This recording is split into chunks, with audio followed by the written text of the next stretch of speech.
get through 30 minutes before we get to the game. And hey, I hope you've all had a great day. And if you've been good, you've been good. But get ready for another game. It's lovely to see these games coming through quick and fast. I tell you what, I'm going to take you through a few of the things I think you need to know. Once you need to know something, just jump in the chat. Let me know what it is you want to know.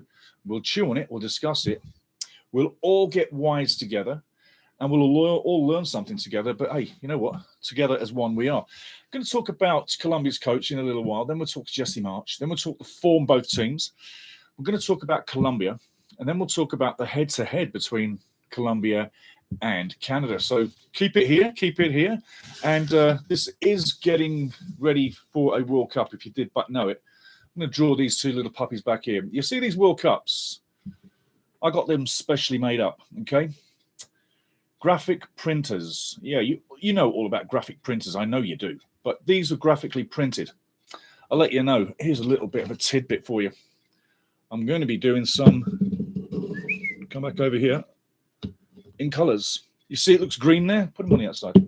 No, put them over here, Stevie. That's it. Let people see. Excuse me. That one there, that's a green, but it's also iridescent. So watch as it spins.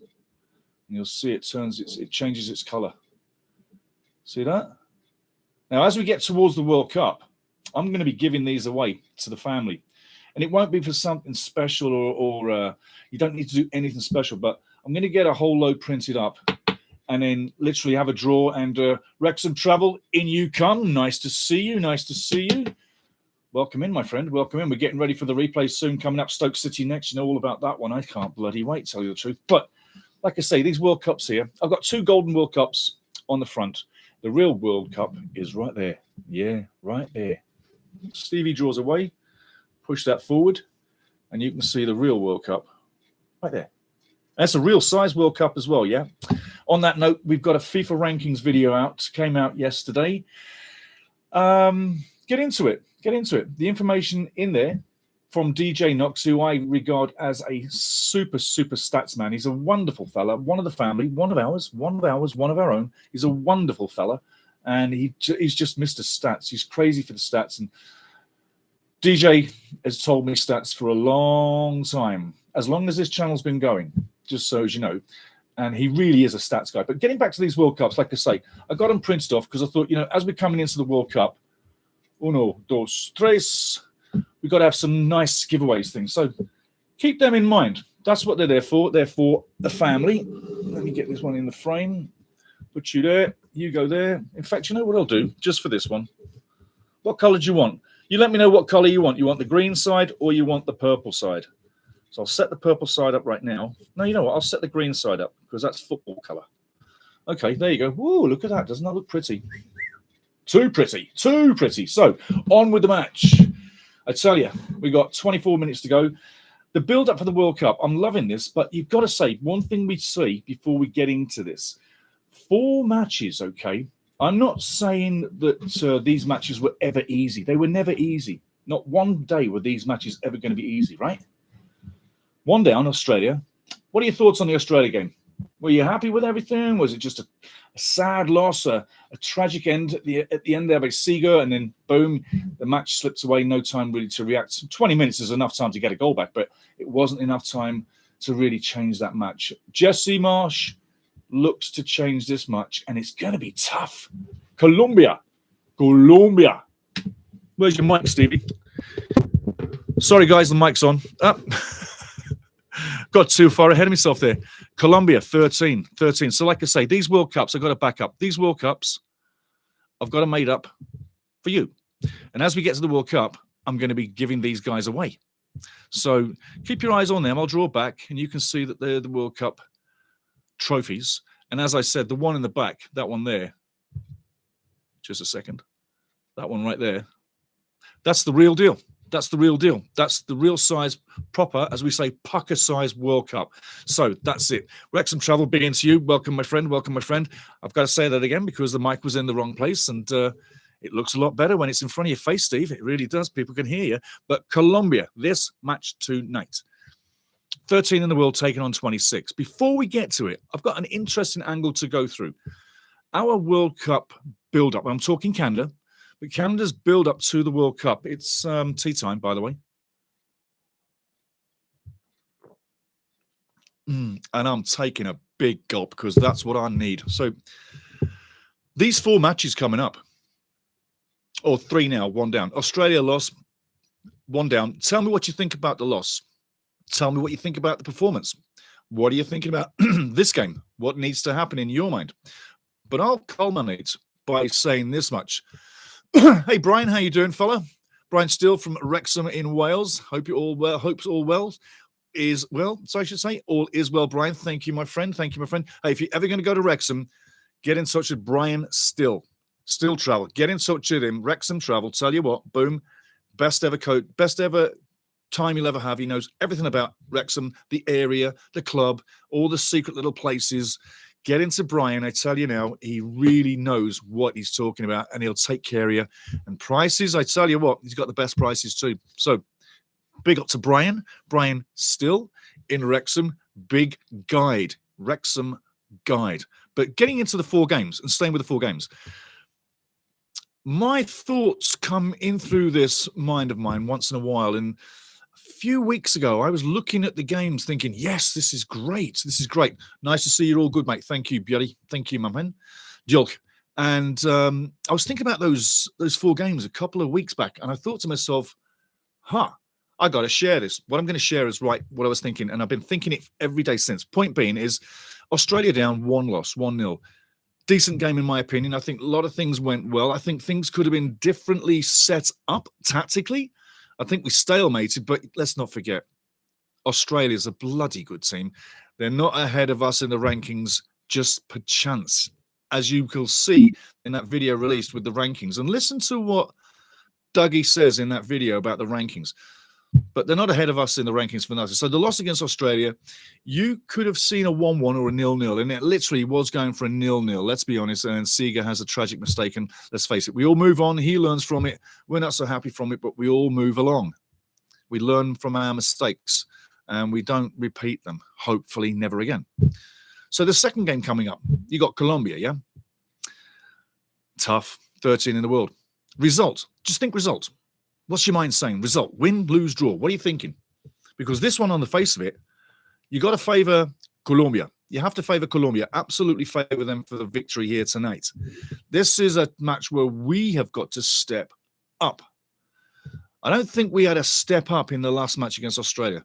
But in this game against Colombia, we've got to step up. And people have got to really play their position. You know, when you go to 13 in the world, which is nearly top 10, and let's face it, some of the players that Colombia's got, like the likes of Diaz. Who doesn't know Diaz? Yeah, Ospina in goal. I mean, you could go on and on. I'll name the lineups when he gets here. They've got great players. You could say the same about us. We got great players too. Yes, we do. We certainly do. But this could be a loss, okay? I'm just saying, I'd be happy with a draw. On the money, you'd say a draw is probably a 34% ratio. The rest of it goes all the way to Colombia. You've got to say Colombia's the favorite to win. You'd be crazy not to think that. You really would, considering the weapons they've got. But on a good day, we could pull out a result. 18 minutes to kick off. On a good day, we can pull out a result. There's no doubt about it. Just checking down below for one of the screens. There we go. Just going to bring somebody up right now. There we go. Lovely indeed. I'm going to turn this off. Otherwise, you're going to get a massive echo, guys. Just 1 second. There we go. Lovely. So this one could be potentially a loss. Then you're looking at the other matches coming through as well, say in November. Just moving the slider across. Just give me a second, guys. Then you're looking at the 2 matches in November. Okay. 2 tough more matches, yeah? Ecuador, Venezuela. Tough matches. Very tough. Ecuador really not being given the credit that they deserve, but they're second. Hey, my man, this is Cabby, by the way. If you've never seen Cabby, Cabby is the soccer kitty, aren't you, my friend? And he is here for his soccer kitty meal. So Cabby is going to get a little treat. That's his little afternoon treat because it's early evening here. So that's Cabby. Cabby's here for every game. He'll come and go throughout, and whenever he wants, he drops in. So going back to the 4 games, the next 2, Venezuela, Ecuador. This is what I'm saying. there's potentially a draw and a loss there too.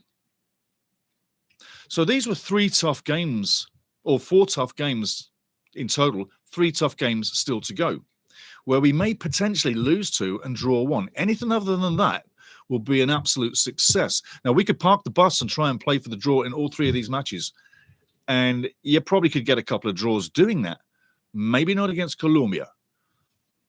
Possibly not against Ecuador, because both of those teams are pretty handy up front and, yeah, very decent in qualifying too. I'm talking CONMEBOL, South America. Why am I talking about these 4 games in such a negativo fashion?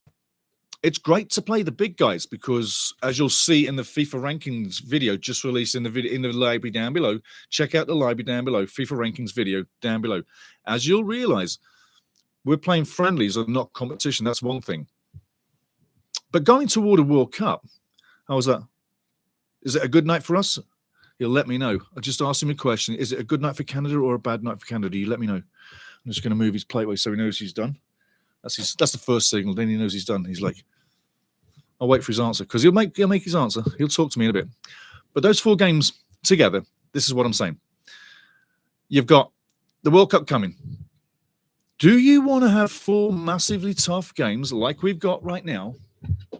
Oh, it's a tough night. It's a tough night. He just whispered in my ear, Okay, let's see if Cabby's right. Cabby said, not a good game. But these 4 matches right now, this is what I'm talking about. Ground Zero, how you doing, brother? Big to see you. I'm terrified for tonight's game. I'm going to say 5-0 Colombia. Brother, that is the worst-case scenario. You know what I mean? And I'll tell you what, if Colombia comes and does the business in Harrison, New Jersey, it could be that way. It all depends how we step out, because if we step out not ready for the first minute and they get an early 1 or 2, it could be lights out. It's going to take a lot of power, a lot of focus, a lot of concentration all night long, 90 minutes long. It's going to take everything we've got to stay at duck eggs 0-0. So I'm with you, Ground Zero. I am so with you. Yeah, you're terrified. I'm worried about it. But you know what? They got to be brave. We got to be brave. The Maple Leaf has got to step up and take it and literally stay with it. And like a good boxing match, you got to take a few on the chin. You got to let one go smacking on your nose so it blood all over your face. You taste your own blood and you keep fighting, bang, and you're still in the fight. That's the kind of match incentive people need to have. So it's got to be a battle. It's the last game as well, pretty much before they go back to club football. So how much are they going to give? It's interesting. It depends who stands up tonight and who turns up and for what reasons. But if there's a togetherness, like Canada has, then it might not be that bad, and it could be a result had. Don't forget, I'll talk about head-to-head here pretty soon. 14 minutes to go to the match. I'll talk about the head-to-head and a bit of history here pretty soon. But those 4 matches we're talking about, and yes, I'm terrified too. Big point, Ground Zero. I'm going to say the 4 matches tough. Now, when we line up some more matches going into, say, the new year and prior to the World Cup, that's another 6 months. You call it 4.5 months of really time to prep and play people. Remember Qatar, what Qatar was doing before the last 2022 World Cup? They were going all over the world playing billions of matches, yeah? Like playing nutloads of matches. Club teams all over Europe and everywhere. They were playing matches like it was going out of fashion. Jonathan Farah, big up to you, mate. I'll get you in a second. There's we would have lost 3 and drawn 1, right? That's worst case scenario. But psychologically for the team, you've turned into a team that hasn't won for a while. And you've played against big teams and even teams, and you haven't come off too good. And that really starts to register the psyche, self-esteem, how you're feeling, who you are, where you're going. Bravado, chest out. Now, our team plays with chest out anyway because of where we've come from and who we are now. There's no doubt about that. But I'd like to see, as we get to those games warming up to the World Cup next year, 2026, in that run-in, I want to see a few teams where we can go and get goals. I want to see a few minnows in the mix, just to up the confidence once in a while, just to get some goals for those forwards. Doesn't mean you've lost your level by playing a lesser team. You've still got to hit the back of the net, but they need to now create those games going forward to the World Cup with winning potential in every match instead of it being too tough. You've got to have that confidence coming up. It's got to be peaking. We need to arrive at the World Cup peaking. ready for the group stage, and then onward. 39 days in the World Cup. Canada, USA, Mexico. 39 days. We need to be peaking coming into that so we hit it at the right time and let that confidence continue. So look at that one and get some lower teams in there. You know, some teams that you'll see in that video downstairs. But let's not just hang around the top guys. Let's get some other teams in there so we can breathe a bit and play a bit and get some goals and build the confidence, and maybe include a couple of CONCACAF teams in the mix too, yeah? Just for some normality and usual situation. Just saying. Anyhow, getting into the game, going into Jonathan Farah, going into the chat. Yarabamba, big up to you. Go Canada, big up to you, Yarabamba. Cool name, Yarabamba. Beautiful. I've got to say, Jonathan Farah says, there is no need to be terrified. I'm Colombian, but this Canada team is way better than Mexico. Canada impressed in Copa America and had continued to grow as a team. I agree with everything you say. But Colombia beat Mexico 4-0. I think it was 2 nights ago. That's the only thing I'm looking at. And if that happens to them, it could happen to us. Let's face it, number one team right now in CONCACAF is Mexico, backed up with Canada, I'd say, right now. The point taken, I'm loving it that you're Colombian because you must be interested to see who's playing tonight, and so am I. So I'm going to be taking a look at, they brought them up for us. Still no lineups yet. So I'll tell you what, it's crazy. I'm waiting for the lineups to come in. I can't get them anywhere. Doesn't matter. Anyway, just a bit about the coach himself, Mr. Lorenzo. Nestor Lorenzo, yeah. He's got a good record, 61.54%, yeah? Now, him and Jesse are pretty same. 24 matches coached each, but Nestor's got 10. Well, I should say Nestor's got 24 games in, 10 wins, yeah? And 5 losses. It's not bad at all.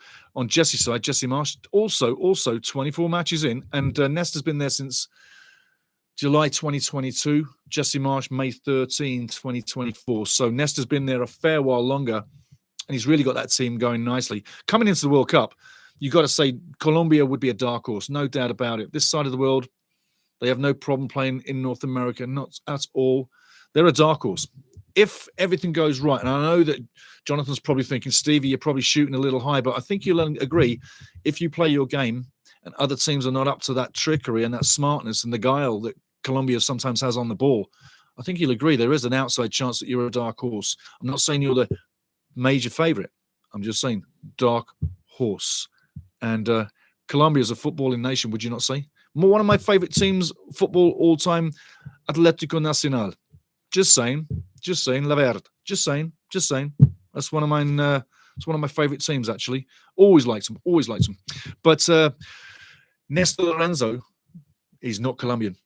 Just to let you know, he's Argentinian. He's an Argentinian fella. So it's kind of interesting the rivalry between Colombia and the rest of the world, and say Argentina as well, because there is that rivalry there, and it's quite interesting to see that. It's an Argentinian coach. He's been there for a while, like I say, but it's interesting to see. Talking about the stats, though, and the Colombian team, let's bring them up for you right now. I'm going to change screens and have you some. I'm going to let you know something about the last little bit of form. Coming into this, we're talking about the form now for both teams. Colombia only one loss this year, and that was against Brazil. Yep, that was back in March. That was 2-1, and that was in Brasilia, Brazil. Since then, they're undefeated, 3 draws and 3 wins. 3 draws and then 3 wins. Literally 3 wins coming in. And like I say, last match was against Mexico. That was 11th of October, and it was a 4-0. I'll give you the scores. Jonathan Lucumi, Diaz, Lema, and Cabanero. 4 goals, 10-0 over Mexico. You can't really ignore that, Canada fans. That really is a number. And then prior to that, big number, 6-3 over Venezuela. And that's on the road. 6-3 Venezuela, and that was the 9th of September, not so long ago. I'm going to give you the shooters as well. You got Suarez, he got a hat-trick, 42nd, 50, and 59. He got 4, and 67. Cordoba got 1 on 78, and Mina, who I really like, he got 1 on 10. Prior to that, 4th of September, remember these 3 wins coming in. yeah, was 3-0 against Bolivia. I'll give you the scores one more time. James Rodriguez on 31, Cordoba 74, and Quintero on 83. They're in form. These guys love to play football. They love to play football. I'm not kidding you. I'm going to give you something else about them. Let me find where that was. Here we go. 2014, October 14, 2014 was the last time these guys played. Yes, it was. And it was in Harrison, New Jersey, where they're playing now. So exactly, it was October 14, and it's October 14 today. And the game was at Harrison, New Jersey. This one is 2, and it finished 1-0 to Colombia. How about that? How about that? It's all in here. It's all in here. What else happens on October 14? It's my birthday. Crazy, eh? Crazy how I get 2 times Colombia, Canada on my birthday. It's wonderful, wonderful. Looking at the head-to-head, and we got literally 6 minutes jogging on before we get there. Head-to-head, I'll get into the chat in a second. First match was March 30th, 1988. Colombia 3-0. And that was an international friendly in Colombia. It was in Barranquilla, Colombia. February 27, we all know about that one in Canada, and so do they in Colombia. And they still can't believe how it happened. But the CONCACAF Gold Cup, Los Angeles, was where it was played. Yeah, Colombia 0, Canada 2, Feb 2000, Gold Cup champions. Wowza, wowza, wowza. And like I just told you, October 14, Canada, Colombia. Colombia wins 1-0, and that was in Harrison, New Jersey. And that's all I got for you on the head-to-head. So it's 2-1, and it's 4-2 on goal difference right now in favor of Colombia. So it's going to be interesting. Going into the chat, because you guys light it up, and I love to read what you guys bring. Like I say, we don't have long to get to the game, and then we'll all be able to be happy, happy, happy. Don't forget these World Cup trophies here, the gold ones, they're normally there. And the iridescent one, well, it's green now, but it can go beautiful purple, just like that. Making these guys up for the World Cup when she comes, and I'll be giving them away to you in the chat during the World Cup as we have fun, because the family gets good stuff. And if you didn't know it, like, subscribe, guys, in the chat, in the channel. We're all family. Cheers. Man, do I love a rotten cup of tea. That one's gorgeous. Unbelievable. In rhythm in the house, brother. How you doing? So I'm going to go into the chat, bubbers. Terrified. Some of us are, some of us not. Yarabamba, go Canada. Yarabamba says, Canada needs to take advantage of the goal opportunities that might be few today. Absolutely. 100%, bruv. 100%. Anything that goes in front has to hit the target. I'm going to leave this one with you as well. I'm a big fan of Jonathan David, just like you. But does Jonathan always stand up against the big teams? Like, well, this is a big team coming up. 13 in the world. Let's see how JD does with his moves, with his ball play, with his hold-up play, with his control, with the shooting, finding space, getting space. Let's see what JD does today, because this is a big test. It's a big team. Let's keep our eye on him. Let's start to become critical a little bit. Yeah? See how JD does. I love him, though. I love him. In Rhythm says, go Canada. Thanks, as always, for the stream, Stevie. Beauty. I love doing this. I love doing this. You know I do. Hope your Thanksgiving was good to you. It was. It was. It was. It was. Yes. It was one of the best ones ever. It was very, as you know, you say what you're thankful for at Thanksgiving. Man, it went deep. It went deep. People were in tears. And that was before it got started. It went really deep. It was beautiful. Beautiful Thanksgiving. I hope yours was too, my friend. Absolutely. In rhythm. Jonathan Forrest says, it's all worth noting that Lorenzo was assistant coach to Peckerman, who coached Colombia during its golden era from 2012 to 2019. So this is seen as a kind of continuation of that process. Absolutely, absolutely. He's been all over the place. Like, he's a great coach, been all over the place. Absolutely. Great point, brother. Great point. Jonathan Farah, big up. Great point, my man. Yarabamba, Colombia plays well, but historically has a problem winning silverware. Yes, it's true. It's true. It's true. There have been times where they've been close, but there has to be a time when they can, you know. I just think that 39 days is a long World Cup, and teams that like to get there slowly and comfortably, like Colombians do, this might be setting up for a good World Cup. You never know. You never know. Jonathan Farris says, agreed, Yarabamba, in rhythm, cheers. Oti Lopez, big up to you. Bienvenidos. Big up, man. Big up to you. Good as well. Big up to you. Good. Hi from Bogota. Oh, Colombia. Yes. We got the real Colombian crew in here. Bogota, Colombia. Thank you in here. Bogota, Colombia. Thank you, my man. Thank you. Thank you. Thank you. Muchísimas gracias, señor. Muchísimas gracias. Whoa, Colombia in the house. Let's get this on. Seconds to do. We've got 2 minutes to the game. Keep bringing your thoughts, guys. Keep bringing your thoughts. I tell you what, I'm going to be just checking something over here 1 second. I'm going to be bringing up the screen to see what's happening on the field. There we go. So start throwing your scores at me, guys. What are you thinking? What's your score going to be tonight? Start throwing your scores. Start throwing your scores. Capital City, Bogota. Wow. We are on the map. On the map. Loving it, loving it, loving it, loving it. Absolutely. I'm looking at the I nearly said the tarts. I'm looking at the shirts and the mics, bringing it up slowly. But what I'm going to do is I am going to get the starting lineup. Canada matches. Right, come on, give it to me. For some reason, you know what? That's really weird. I'm going to do the other way. Canada. I'm going to tricks this bugger. Where are you? Starting lineups. Give me a second, guys. We will be there in a second. The field looks great. Crowd? No crowd, really. That Gold Cup, that Canada won the Gold Cup, that was 6,197 people in the crowd that year. Can you believe it? Yeah. Not many, hey? Because nobody wanted Canada in the final. They wanted the USA in the final, obviously, yeah? But it didn't happen. Okay, I'm ditching this. I'm ditching that. That's just not happening. Where are you, babies? Come on. There we go. So there we go. There we go. There we go. Matches. That's what I'm saying. That's what I'm saying. Give me the overview. Thank you very much. We'll start getting in there. Yeah, for some reason, I'm not getting any lineups here. So I'm going to steal the lineups when they come through here. We'll get to it anyway. No problem at all. No problem at all. Was there something? Just let me a second. Okay, there we go. Inches. So you're giving me your scores right now. Yarabamba says 1 apiece. 1 apiece would be lovely. That would be... Oh, if you got a 1 apiece in this one, there's points for both teams. Points are even for both teams. And this game here... You get 10 points in this game.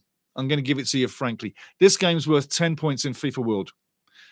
A 1-1, you don't exactly get a 50-50 split because, let's face it, Colombia is the team traveling in. But you got to also say equivalency is Colombia is also 13 points higher. So that kind of negates it, makes it very even on the points. It would be close to 5-5, but it all depends what happens in the match itself. But if it ended a 1-1, you could see people walking away with the same amount of points. So...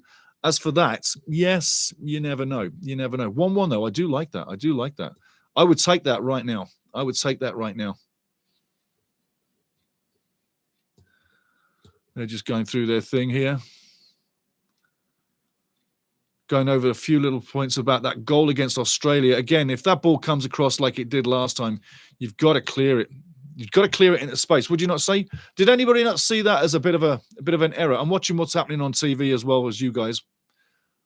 But I think that in this game here, talking straight on the match now, we'll get the lineups in a second. We're talking the matches now.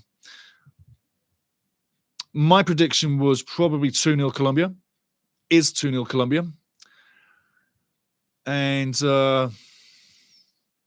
if it goes well for Colombia, it starts off early and they get an early goal. It could be bad news and bad days for Canada. Then we tighten the ship and we shut down and we can't go forward. And we can hold maybe at a 2, maybe a 3-0 loss at the outside. I don't see a 3-0 exactly straight up, but I do see Colombia getting into this. And the 1-0 for sure. I think Colombia is good for a 1-0. But again, it all depends who turns up. These guys, after this game, they go back to the club teams. Are they really going to let it all out? Are they really going to test each other? We'll see. Because Australia, Canada, there was a certain measure that they did. It was a competitive game. The final quality, that was something else, and it took a mistake for the game to have a goal. This one, I think there's enough quality on that Colombian team and up front for Canada. I think that Colombia is probably the team to get that early goal or get the goal in the first half and build from there. If we can hold them off, stay in the game and play the counter-attack team, and I'm talking we, Canada, if we can hold them off and play the counter-attack game and stay in the match and have great goalkeeping, great defending, not just from the back line, but from the team, then yes, I think you can. But when you look at some of the players that they're coming in with, I mean, Colombia is literally loaded team, absolutely loaded. I'm going to go back just a second here.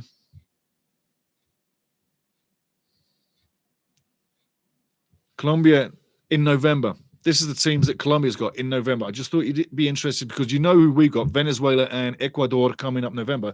But this Colombian team, the games they've got coming up, remember what I said about mixing the blend, okay? The games coming up November for Colombia is New Zealand, November 15, New Zealand, that's at home, and then Nigeria. How clever is that? How clever is that? Yeah? They're mixing it up. So they've got two different confederations, but they're at home, and they're going to be playing teams that they potentially will beat without too much of a problem. Remember, lining these games up as you go towards a World Cup, you want to build that path smoothly. So Colombia's got a better path in the next two games than we do. 13 in the world, taking on lesser teams. It's obviously going to get lesser points per se, but they're 13 in the world. They have more chance of scoring goals, keeping the chemistry in the team and in the squad at a high, and just moving smoothly to that World Cup. Remember I told you Colombia wants to move smoothly to the World Cup? Well, this would allow them to get to the end of the year doing so. Then, I say, like in Canada's terms, you pick up some friendlies as you move into the new year, but teams that you're going to have a better way with. I don't want you to play against the teams in 200 land, but at least somewhere around 80 to 120 in a couple of those games, so you can have some good times. But again, Colombia's next two games, excellently executed by Colombia here. New Zealand, November 15, and Nigeria, November 18. And Nigeria will be a good test. New Zealand, that's not exactly a gimme either. So we'll wait for what we've got with this, but to tell you what, the excellence is coming. The match is coming up soon. The guys will be coming out that tunnel pretty soon. Any more bodies out there got a chat on what they think the score's going to be? You let me know. In rhythm, my heart says Canada 2-1, but my head says I'm happy with the draw. Yes, yeah. I'm on the same bus. I'm on the same bus, absolutely. A draw would be lovely. A win would be amazing, but can you yourselves beating Colombia? I mean, we've done it before in the final, and someone said earlier in the chat they're not good at picking up silverware. I think it was Jonathan Farrell or Yarabamba, one of the two. But someone said before in the final, and someone said earlier in the chat they're not good at picking up silverware. I think it was Jonathan Farrell or Yarabamba, one of the two. But someone said not good at picking up silverware. That was a point there. How would it be now if this was a final, just hypothetical, if this was a final right now and it was back in the Gold Cup competition, who do you think would win now? And we didn't practice footballing team back then. And back in that Gold Cup as well, Jason DeVos won the Fair Play Trophy, and he also scored in the final. And Carlo Corazin, you remember Carlo Corazin? Yeah, he scored in the final too from the penalty spot to make it 2-0 to really put us in delirious land. Because then once it was 2-0, we're like, yeah, we're going to win this. It's unbelievable. It's so long ago. But it happened. Yeah. And Carlo Corazin for Canada was a top scorer in that competition with 4 goals. So there's something you may have forgotten. Canada's great days. Probably greatest day, would you say? I think it probably is. But I tell you what, I can see Canada winning a Gold Cup in the future. I definitely can. No doubt about it. October 14. Let's see what happens. Back into the chat. Jeffrey Perrin made it, almost forgot. Ooh, I tell you what, it's going to be interesting. It is. And Jeffrey Perrin says 2-0 Canada. So we got a 1-1, we got a 2-1, we got a 2-0, we got a 0-2, we got a 0-2. Por Colombia. I'll tell you what, it's going to be interesting. It's going to be very interesting. It's going to be coming up pretty soon. And then you got to say, Jesse Marsh, last game was very quiet on the sideline. Why was he so quiet, so reserved? That's not Jesse-like, is it? You normally see Jesse getting into it. So I'm looking into the crowd, just a point for you. I'm looking at the crowd, I'm seeing lots of yellow shirts, the Colombian fans, and we've got some red shirts in between, dotted in between, Canadian fans. Coney's out on the field. Coney, last game. I think he played a good game last game. I think Coney was big up on the game, especially when you think the last few games prior to that where he was getting subbed out, withdrawn. And he was, look, When Kone doesn't look happy, it looks like he's crying buckets. It's just the way he looks so sad. It's kind of funny in a way when you look at him. But when he is down, well, you can see it straight away. He doesn't hide his emotions, right? And I love that. I loved it. I want a guy with emotions. But the last game, when he came on and he got time and he came on and he played good role and he was pushing balls left and right and he was being an impact player in the game, started quietly, started slow, but he started getting in there. Once he got in there, hey, yeah, he was definitely going to be there all night long. And he played a great game. So his confidence has come up too, yeah? But he's going to be pressed tonight. Really pressed tonight. I tell you. How pressed is he going to be? Oh, yeah. Yep, he's going to be pressed.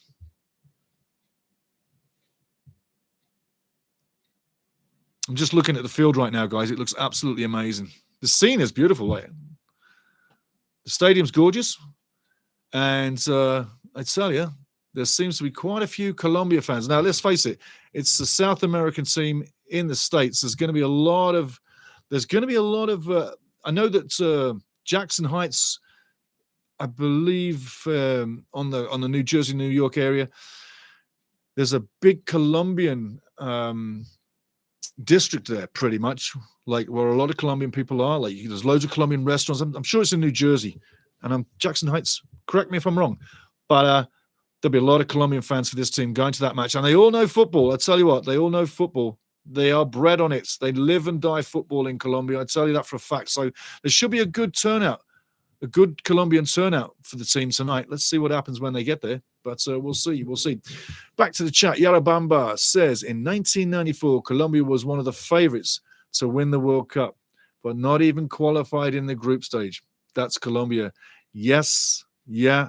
That World Cup was, well, I know you know your history, and I know my history. That was a tragic World Cup for Colombia. And I don't want to talk about that, but I think you know what I mean, Yarabamba. They've always had, in my mind, some of the best gifted, creative-minded players with the ball to do the spectacular and make it look like it was nothing at all. That's what you've seen with Colombia over the years. They have God-given players within that lineup. You can go all the way back, but they've always had one major individual throughout every lineup. The new guy, and he's getting to be the old guy, James Rodriguez, he's the new and the old guy now. There's new guys coming through all the time. Yeah, you got Diaz, another great forward upstairs. Different dimension to Rodriguez. Not even the same. Not even close to being the same player. But there's genius within this team. It's all about arriving smoothly. Yeah, I said about Canada and how Canada needs to get the next few games set correctly to put the team on a nice trajectory, arriving at the World Cup beautifully. Colombia's doing that. They've done that with their games. They will continue to do that and get this team there smoothly. They've been doing this for a nation. We are a nation with soccer fanatics within it, and more adding to it all the time as we grow a nation within the world of football. Yeah, people recognize Canada now. People used to recognize Canada in a different way 20 years ago. You took on Canada 20 years ago, people would say, well, there's a win there for sure. Just don't know how many. Not now. Not now. And that's the big difference where this team's moved from. So arriving smoothly, essence, games, essence. This is a game that I see tonight that's a smart move, smart pick for Colombia. What's going to happen tonight? We all think it's going to be a rough game. I think the other side of the equation is this. We're looking for a rough game where Colombia is definitely going to be, you would say, in possession of the ball more so. But when Canada gets the ball, one thing they need to realize is that once they have the ball, if they play expansive football and use the whole field, Colombia will recognize that you're comfortable on the ball. And if you are comfortable on the ball, they're not going to waste energy chasing your final third along your back line. So therefore, you're buying time on the ball by looking good on the ball. If we can look good on the ball tonight, possess the ball, be in possession of it, be brave, don't have to move forward. That ball can move 360 degrees into feet, into space, out of pressure, and grow in the game. Get your confidence. And that way, Colombia will look again at Canada tonight And if we are comfortable on the ball, it will make them realize they're in for a different football match. If we don't look like we can possess the ball and we look like we're passing a hot potato to each other and no one wants to hold it, they're going to smell it and they'll go for blood like a team with class should. So we got to be good on the ball. That's 100%. Jeffrey Perrin says, reference to 1994 Colombia as one of the favorites to win the World Cup, but not even qualified in the group stage. That's Colombia. And Jeffrey Perrin says, I remember. I tell you, I still remember that team. It's a fantastic footballing team. And yeah, definitely one of the favorites. Absolutely. But it was a fantastic footballing team. They would, literally as a team, they would play in a certain style that it was more than a togetherness. It was like a true brotherhood. It really was. It was very deep in that team. And that was moving from, I would say, you would say from the early to from the very late part of the 80s all the way through to like say 98, 99 somewhere. That modus of that team had a real togetherness. It really did. There's one guy I want to speak about though before we move along too far is Ospina, the keeper. I've always been impressed, and I know that there's a few fans out there that have been impressed with him too over time. Great keeper, safe hands, smart brain, and leads the team well when he's on the ball. And remember, the goalkeeper, when he's on the ball, he stops and saves everything. You got the ball at your feet as a player, you're now in control of the game. You got the ball at your feet or in your hands as a keeper, you're in control of the game. Countdown to kickoff is 15 minutes. So we've got 15 minutes to go. So we've got a little bit of a delay going on. But while we're talking about that, I'm watching the TV and audios. I've got a couple of screens going on, but one I'm watching as well. Richie Larea, last game, had a very fiery match, as he normally does. And I'm watching a few of his slide tackles going through and a few of the chippy. I love Ricky. I do. I really do. When he first started to come into the frame for Canada and he was so chippy or aggressively angry to other people, I thought, whoa, this is going to be trouble. But you have to say, he rides that chippy and that angry really well. It's just who he is. It's his game. But he rides it well and he contains it so well. But what does he do with that? He buys himself respect. One of two ways. He's going to either take you, the opposition, off your game by getting you pissed off and angry, so he's getting under your skin. Psychologically, he's very clever, and he's often done that against guys he's played against. Or he's going to get you angry where you're going to start hitting him, and you're going to fall foul of the carding system. I love Chippy. I really do. He gives you that extra dimension. You always know that he cares, though, yeah? You always know that he cares. Going back into the chat, El Otro Lenguaje. Good luck for both teams today. Greeting from Bogotá, Colombia. We're in Bogotá tonight. I tell you, bienvenidos, mi amigos, mi amiga, mi amigo. I tell you what, buena suerte. I tell you, whoever wins tonight, I'm looking at a ball going off the goal, into the goal. I tell you what, when the ball hits the back of the net, is there anything better? Is there anything better? So what's El Otro Lenguaje? Tell you what's the score tonight? What do you think the score's going to be? What is Colombia saying about this match tonight? Is Colombia going to win, or is Colombia in for a draw, a loss? What are they saying in Colombia? What's the news? What's the sports news station saying in Colombia about this match? Well, we've got a bit of a delay going on. What's the sports channel saying in Colombia about this match? I'd love to know. And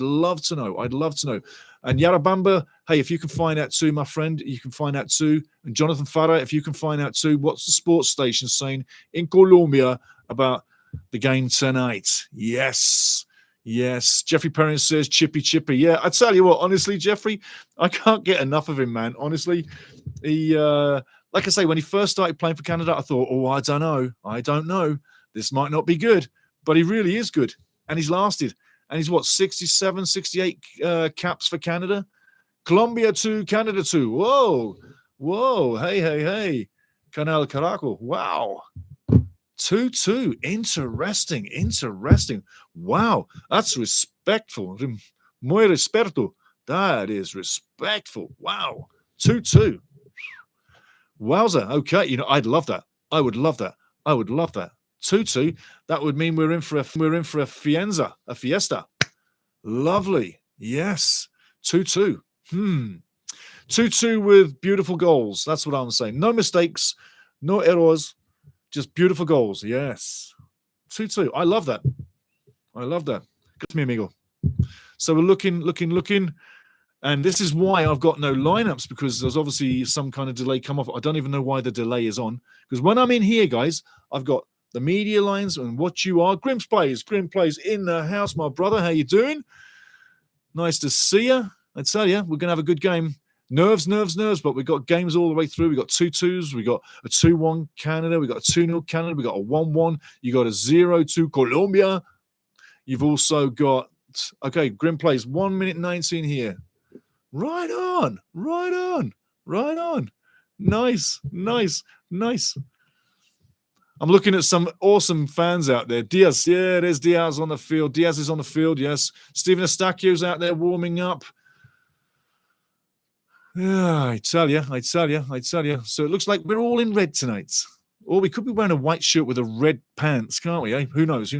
But good to see him getting in there. Anybody know why the delay is? Let me know in the chat. You know the family works together. This is not TV. This is Futebol Realidad. Here. No smoke and makeup. Translate that into Spanish. This is not smoke and makeup. Boom. This is real people football, one as one. And you say what you like, and we all have a good time. And so, bienvenidos, Colombia. I'm telling you, in here, loving it. Thank you. And big love to all the Canadians and anybody around the world. If you're in here too, get in here. This is mild right now. Wait for the game to start. That's when Stevie comes alive. Yes, I do. There'll only be a 60-second break at halftime. And then we'll go straight into the post-game, okay? And that's how it always works. If you've never been here before, we do the pre-game talking. And normally we're talking about the bloody lineups, which we don't have right now, but we will have. And if you've got the lineups, put them in the chat. I'll go with that. And we do the game, and then we do the post-game. And we always have a good time. And everybody is visible. Yeah?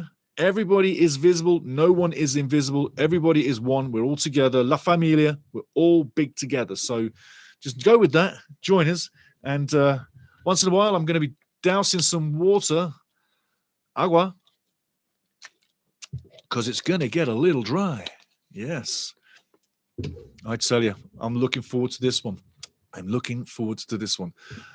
October 14, 2014 was the last time these two guys played. It was in Harrison, New Jersey.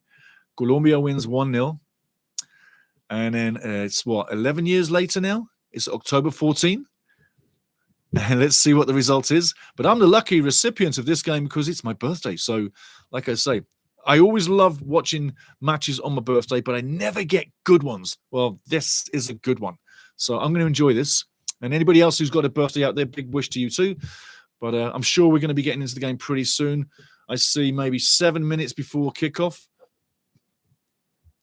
And then we'll get there. I'm going to allow myself to bring up. Let me just drop these guys down for a second. Just for 1 second. I want to bring up something, see if we can get something on that channel. Team Canada is what we need. Just a second, guys. If it's not here, then it won't be there. We're on the channels looking. As we got anything? No, they haven't changed anything. I tell you what, not even they've got the lineups. Big deal. Don't need it. We're carrying as we are. We're minutes away from it. There we go. Nice. Okay, we're in place. Got everything in place. Beautiful, beautiful. Diddy Scott, how you doing, my friend? Big up to your brother. What are you thinking tonight? What's your scoreline? Another big family member. What are you thinking? 10-0? I'm joking, obviously. Jeffrey Perrin says, happy birthday, mate. Love from Ottawa. Love back to Ottawa. Beautiful, beautiful, beautiful. Thank you, my friend. Thank you, my friend. In Rhythm saw a lineup on IG. Tell me about it, mate. Tell me about it. Bring it in Rhythm. Bring it. What you got? And we'll go with that. Diddy Scott, they're giving even odds on Colombia winning 3-1 on Canada winning. Whoa. I'm going to say that again so everybody gets that, Diddy Scott. they're giving even odds on Colombia winning 3-1 on Canada. Yeah. I see a possible 0-2, maybe a 2-0. A 3-1, yeah, it could well be. Hey, listen, if Colombia comes to play and wants to have a fun day, you got to go with it, and they can stretch you. So it's going to be interesting. It'll feel like a home match in certain ways away from home for Colombia because of the fan support. So let's make sure one thing: 3-1. That could be reality. That really could. In Rhythm says, happy birthday. Thank you, brother. Thank you, my man. Grim plays, oh, wow. Happy birthday, Steve. I didn't know. Sorry. Hey, no big deal, mate. It's only one day of the year. It's nothing big, nothing big. It's just a fun time. But hey, I got a big game on my birthday, so that's the main thing. I'm happy. Just adds something to it. Diddy Scott says, a draw would be a great result for us. Jeffrey Perrin, 3-1 Canada, laugh out loud. I'm laughing with you. Okay. Yeah, no doubt. I tell you, Colombian fans must be sitting pretty. That looks like a really nice crowd building. It seems rather yellow, would you not say? So all those massive burbs in and around New Jersey and New York, Jackson Heights especially, I'm pretty sure, a lot of those Colombianos and Colombianas are going to the game. Yes, so they're going to have a good time. I hope they start singing. Once you hear that national anthem, you should have a fun time listening. It's a beautiful national anthem, the Colombian national anthem. It's a beautiful, beautiful, beautiful hymn from a beautiful nation. Absolutely. If you don't love Colombia, there's got to be something wrong with you. Such beautiful history, such a beautiful country, I tell you, and a beautiful national anthem. Wait till you hear it. It's fantastic. Guys are literally looking at the field right now, waiting for people to come on out. I know you're looking at the same teams and the same scenes. You're probably up at the fridge right now, grabbing another beer. Well, while you're there, grab two, because you'll be sitting for a while. And if you're going for a Shiraz or a wine, well, you might as well bring the bottle and stick it by you and enjoy the game. And if you're outside on the veranda having a big fat cigar in Bogota, Colombia, then puff real hard, have fun, and get back in with some ron. Some nice rum. Yes. Have a good time tonight. Have a real good time tonight. That's what life is for. That's what life is for. GM, my man, how you doing? Says one a piece. Hey, we've got quite a few one a pieces. You never know. But I will say, GM, drink of choice. Yes. Nice one. In Rhythm, okay, In Rhythm's giving us a lineup. One of the families jumping forward. So here we go. Bang up. In Rhythm, big up to you. Sinclair in net. Ricky Chippy Larrea. Defense, Derek Cornelius. Fujarelis is back in. Okay, Seager must have got a slapped wrist, but he's playing. I say that's a good thing. If you mess up, give someone a chance to fix it. Cornet again back in the middle. Captain Steven Estacchio. That's a good call. Ali Ahmed. Tejon Buchanan. Jonathan David, and Oliver Say. Nice one. Big up In Rhythm. Thank you, my brother. Yarabamba. What Cafeteros? Yes. We'll get the Cafeteros soon. In Rhythm, grab me for you. Get me the lineups if you can. I'm going to bring up a brand new screen and see if we can get this. Canada matches. Boom, boom, boom, boom. Still no lineup here. I tell you, I don't know what they're doing here. I see Luis Diaz is the first name I can see right now. And I tell you what, that strikes terror in the hearts of any defense in the world. If he gets running and has a good night, he's selfishly brilliant. He can play the team football. Don't kid your ass. Luis Diaz, if he wants to play selfish and smells the goal, you're not taking the ball off him and he's not going to pass. But if you're open and look like you're in a better position, and it's a tactically played maneuver, he will deliver a really good assist. So just look for Luis. If he's on for his, I'm having a great time tonight, it's going to be great. He looks great. Luis Diaz coming out, leading Colombia. Steven Estacchio coming out, leading Canada. These guys look respectful to each other. They're not even looking at each other. That's fantastic. Ospina is not in goal. So there you go. There's another surprise for you. But yes.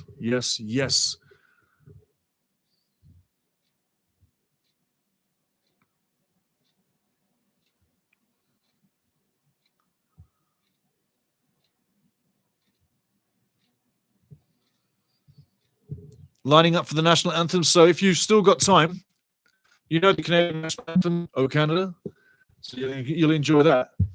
But Colombia's national anthem, enjoy that. That's a different style. It's very, I think it's very Latino, very Hispanic, Spanish sounding. It's beautiful. So get into that. I won't talk too loudly over it, but I got to keep chatting because otherwise you won't be here.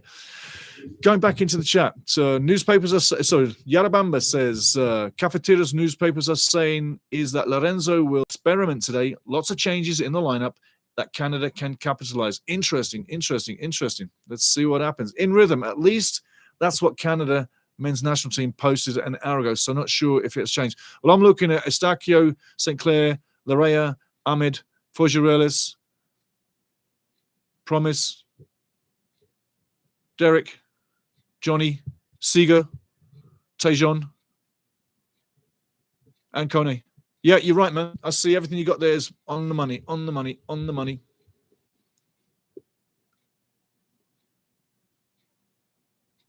I wonder how Jonathan David is going to do tonight. Again, is he going to be the man to own this match on the goal sheet?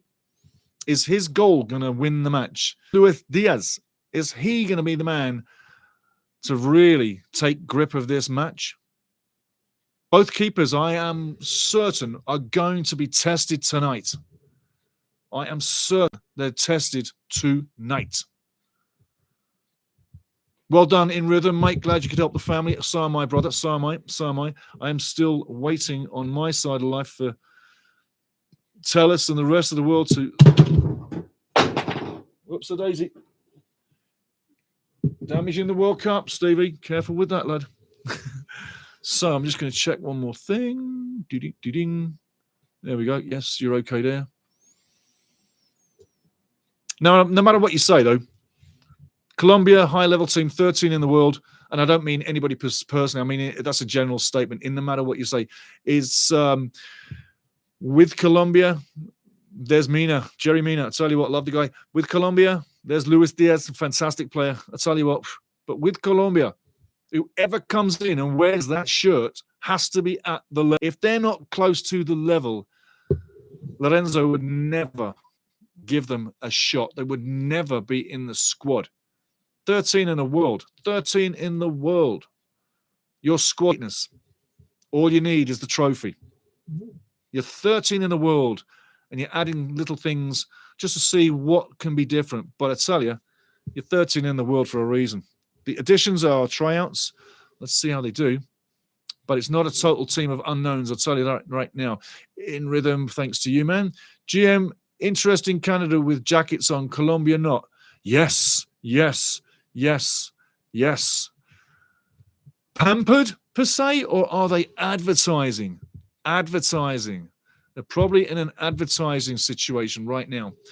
Building up to the World Cup, there's going to be a lot of sales for Canada, a lot of contracts being drawn up right now that are already selling, and the merchandise is going to hit the stores. Although I will tell you this, I did what I normally do, and you'll get a laugh out of this because you know I am a merchandise hunter.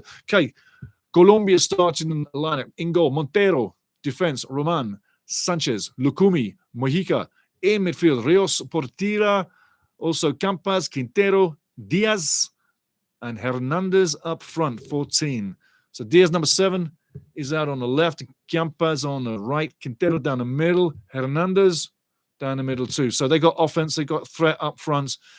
But again, let's see what happens. This team will be a test. Don't kid yourself. They haven't come to make up the numbers. They are Colombia. They are going to be a big match. It's going to be interesting to see what the crowd fills up at. But I tell you what, I'm quite happy to see the crowd as it is, although it's completely yellow, which is like a home match for Colombia away from home. But bless them. It's going to be an interesting night, guys. We are seconds away from the game. Diaz and Estacio, captains for the night. Funny how they're both number 7s.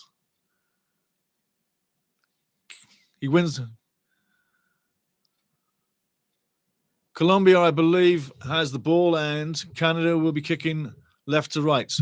Canada starting lineup one more time. St. Clair in net. Larrea, Cornelius, Fujirella, Seeger in the back. In midfield, Ahmed, Kone, Estacio, Buchanan. And up front, Jonathan David and Oluwase.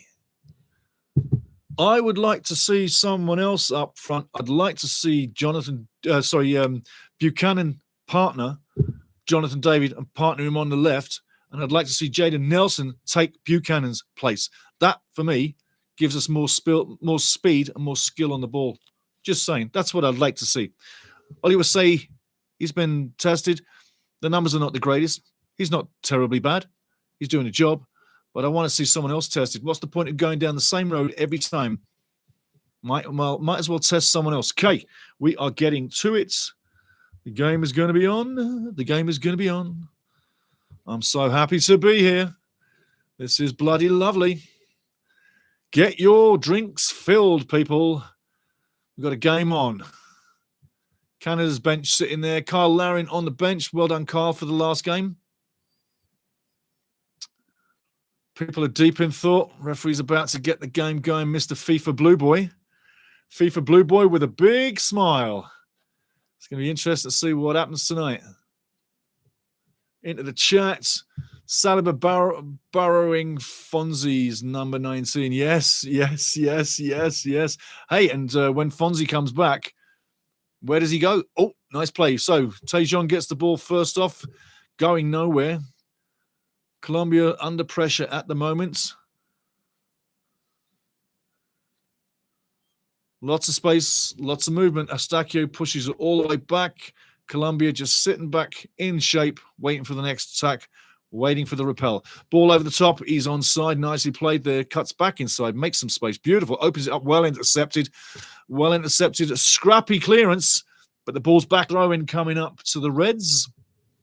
Jesse Marsh playing basketball on the sideline. Oh, yes, that ball's good enough. Oh, take the ball. Basketball, Jesse Marsh on the sidelines. Yes, I love that. Fonzie's number 19. Yes. I wonder. Lorenzo, get the camera away, please. Thank you. And fair point. Yeah, the coach doesn't need the camera right in his face. We're talking big league coach. We'll give the man some respect. Give him some space, man down. It was a collision between the two. And I think it's like on the side of his head that he got chinked.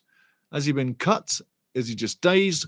We're going to find out soon. He's taking the full breather.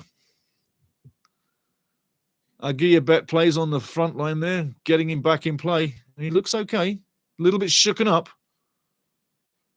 No, he seems okay. Yeah. Mina's having a word. You okay? He's like, yeah. That's good. Just making sure he's got his marbles working. So he's back up. He's fine. Everything's good. He's a big lad. He'll be able to take that. Well done to the trainer. Well done to the ref. Let's get the game going on again and have some more fun. 90 minutes plus to go. A minute 53, and it's like we've just begun. Seeger's got the ball on the right side. Takes the throw. Ball over the top straight away. Again, ball over the top. Playing tennis with this. Ball in the middle now. Can he take anything from it? No, he can't. Can't possess it. Ball over the top now. Over Canada. Can they deal possession? Yes, they can. Seeger now heads it back. Dane St. Clair can pick it up and restore. Free kick coming up anyway. I was wondering for a second what St. Clair was doing there. I bet you were too. But hey, there we go. I wouldn't say necessary to call a foul once the keeper's got the ball in his hands. Just play advantage would have been enough. But anyway, another free kick coming again. Referee's quick with the whistle. You fall, you get a free kick. Ricky Larrea looking a little wound up. Takes nothing to wind Chippy. And Chippy will get chippier as the game gets longer. And you got to love that. I love Chippy, I'll tell you what. Any player with character makes the game much better. Years ago, there was nothing but characters on the field. Nowadays, there's less of it because FIFA doesn't want characters. They want people to be well-behaved.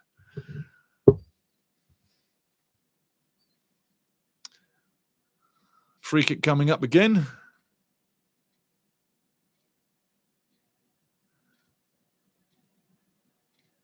He must be wondering why he's getting smashed in the face all the time, poor guy.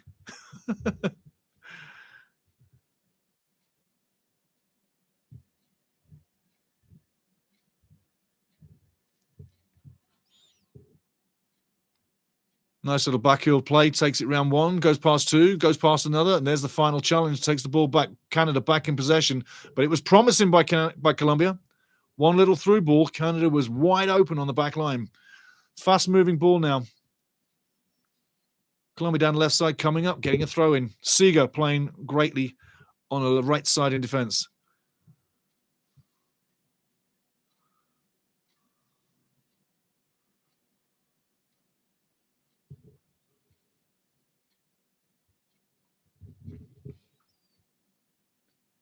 Nowhere to go, goes backwards. There we go. In play, another throw-in coming up, Colombia. Lorenzo's on his feet, looking around, making sure everything's as he structured the team for tonight. Throw-in now. Going down the line. Short down the line. Again, another throw-in. There's no space out there right now. Everybody is literally this side of the field. Jesse Marsh is off the bench, taking a look. It's too close for a coach to see too much there.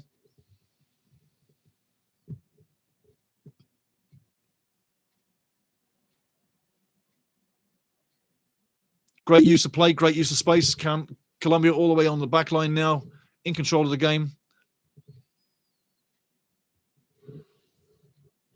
Nice play. Tic-tac-toe, absolutely exquisite football there.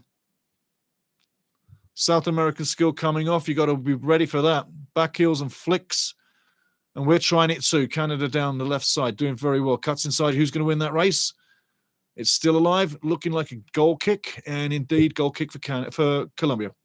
5 minutes in. We're in a game. We're in a game. Tough days. Not going to be easy.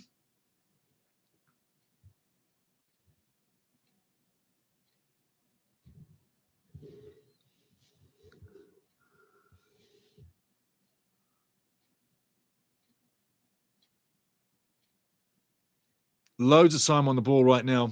Canada not getting suckered in. You would see Canada normally start the press and be too deep. For the reason of showing Colombia so much respect, Canada is actually sitting deeper. I think it's a clever idea, but it does invite pressure. If we're going to stop that nice machine starting moves from the back line, we're going to have to get the press up high. So just something to think about. Jesse Marsh is giving them the back line. Right now, Colombia's got loads of time on that back line. A one-man press just doesn't do it.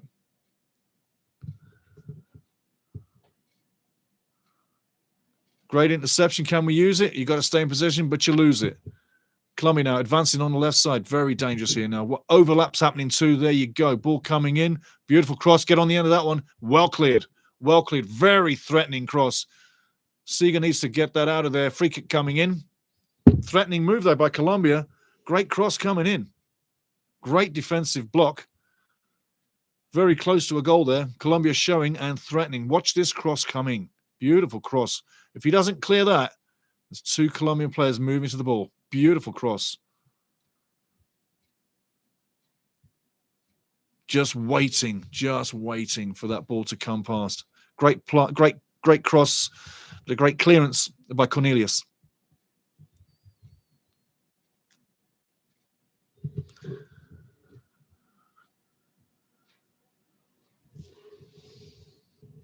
Ball over left side now, coming over the right side. Well intercepted. Should be handball there, but nothing given. Very frenetic. No time on the ball. You got to pass it and move. Pass it and move. Don't even think about holding the ball. Pass it as soon as you get it. 100-mile-an-hour football. Cornelius now debating which way to go. Now at Rangers in Scotland. Ball down the line. Going over the top. Won't get there. Well intercepted one more time. That kind of play is going to fail all night long. It's too predictable. And even a junior defender can block those kind of plays. It's got to be on the ground. Getting past, it's got to be on the ground. Or a through ball with absolute menacing pace. But a slow ball over the top, you're inviting that to be intercepted all game long. We've got to be a little bit clever on the ball. Chippy's doing his best. Dane St. Clair now. To Ricky. Chippy Ricky on the ball. Where's he going? Coming up to 9 minutes. Canada looking quite comfortable in the match. Meeting the level. But playing with a lot of respect.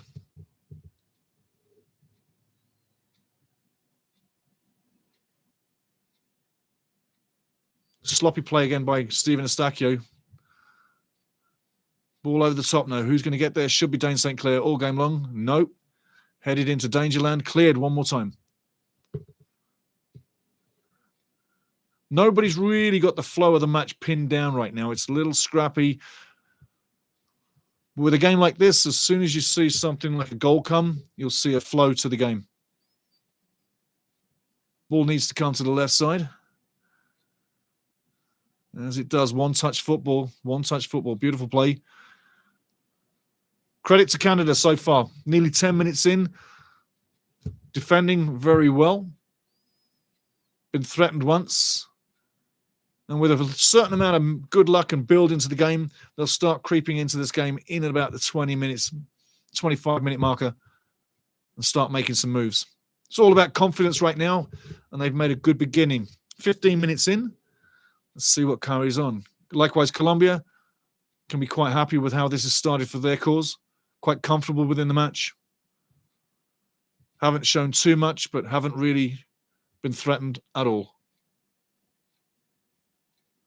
Canada now. Ahmed coming right side. Beautiful play. Tajon Buchanan passes off. David now. Jonathan David on the ball.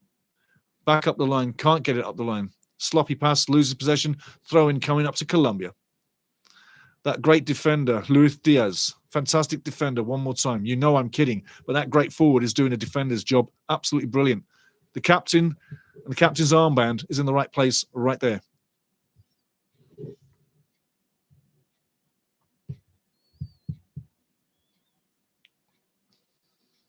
Throwing down the line. Colombia in possession, tearing down the right side. Should be a free kick. Might even be a yellow card. There we go. First card of the game. Don't think it was so necessary. Ricky getting the first card. I don't think it was necessary to get a card for that. However, the referee says, yes, take a look at your highlight reels. Does this look deliberate? It could have been a cheeky little trip. But I think by the look on Ricky's face, he knew he was wrong. He knew he'd been cheeky, per se, and maybe clipped him. Who knows? But the referee says, you're done. Can't do it again. That's pressure for Chippy Ricky now. In 80 minutes, he's got to stay good. You may see Chippy come off the field. Jesse might not risk having a guy on a yellow in such a high-profile game. I don't mean come off the field now. I maybe mean at halftime, maybe after halftime. But as the longer the game goes, that will be a concern for Jesse Marsh. And if you cast your minds back, Canadian fans, Jacob Schaffelberg was sent off a few matches ago. It was a yellow and a yellow. And as soon as he got the first yellow, you remember in that watch-along, I said, I tell you, Jesse Marsh wants to think about this. One more and Schaffelberg's off and we're down to 10. And that's what happened. So there you go. Just saying. Because of the way Chippy plays, you have to think, do you keep him or do you change him later in the game? It's all about how the match develops. But it's one bad foul and you're down to 10 against Colombia. That couldn't be good. GM says Richie often takes a yellow, but I believe he has never been sent off. Correctamundo. Nice interception. No, nice interception. Let's see what he does with it. Ahmed now into the middle. Tajon Buchanan taps off. Stephen Buchanan over top. Ball coming through now. Can't get there. Nice idea. Just couldn't get there. Kone doesn't have the blitzing speed. But yeah, I agree with you, GM. Absolutely. Seeger now with the throw-in. No, he hands off. Long throw specialist Tajon Buchanan coming up. Let's see where this goes.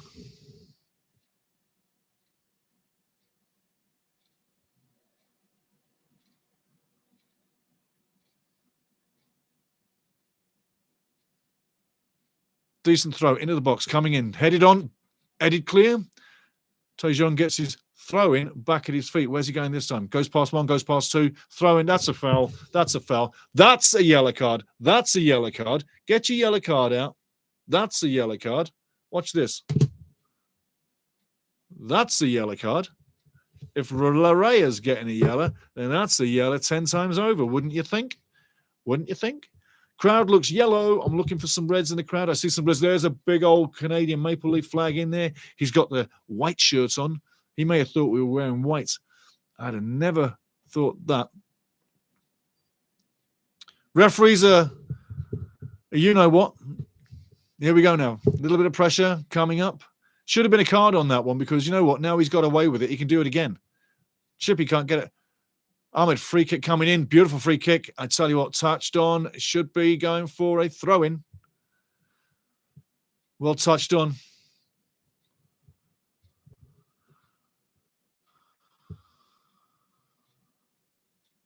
Yeah, he just gets enough on it. That wasn't without. That was quite a dangerous free kick. Lovely, lovely angle. Let's see what happens now. Throw-in coming in one more time. Tejon Buchanan with the throw-in. Long throwing comes in, headed on, open in the middle. Nobody on the end of it. Colombia come away with the ball, clear the ball, running away with it, passing it. Lovely tic-tac-toe. I tell you what, well played there. Well played there, Ricky Larrea. Passing it, lovely tic-tac-toe. I tell you what, well played there. Well played there, Ricky Larrea. Intercepts, tackles fairly. Kone now tries to cannon it. That's how you break a foot when you kick a ball like that. Free kick coming up to Canada. Somewhat, Fernandez can't believe it. Hernandez is like, what the hell? Just a little elbow, and you got to say, yes, you can call that. Forgeras goes down easy, but whatever. It is what it is. Free kick. Now, it's 15 minutes in. The game needs some life right now. We're looking at a bit of a game where people have not tested each other enough yet. A little bit of bravery. Get on the ball. Start whipping the ball with speed. Foul. Free kick coming up. Jonathan David goes down like he's been shot, like all forwards do. Brilliantly winning the free kick. Take another look. Well done, JD. Campas didn't really hit him that hard. Another free kick coming up. Would you see? Advantage played this time. And now he blows it.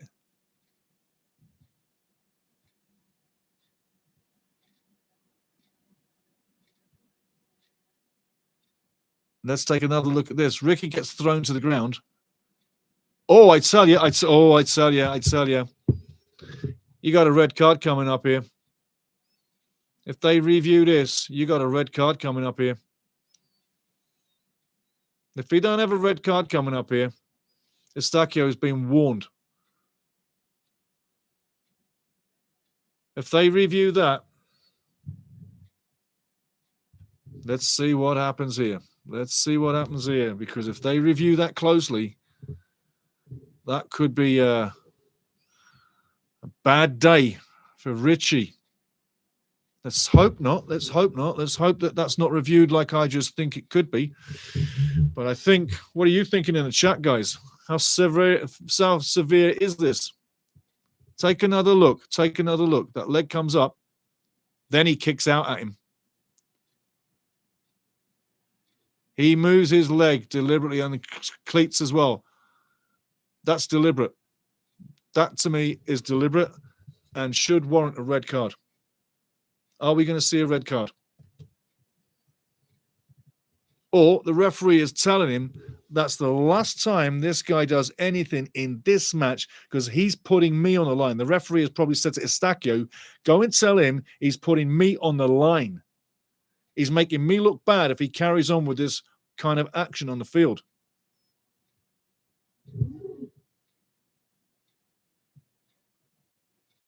Referee's having a serious talk here.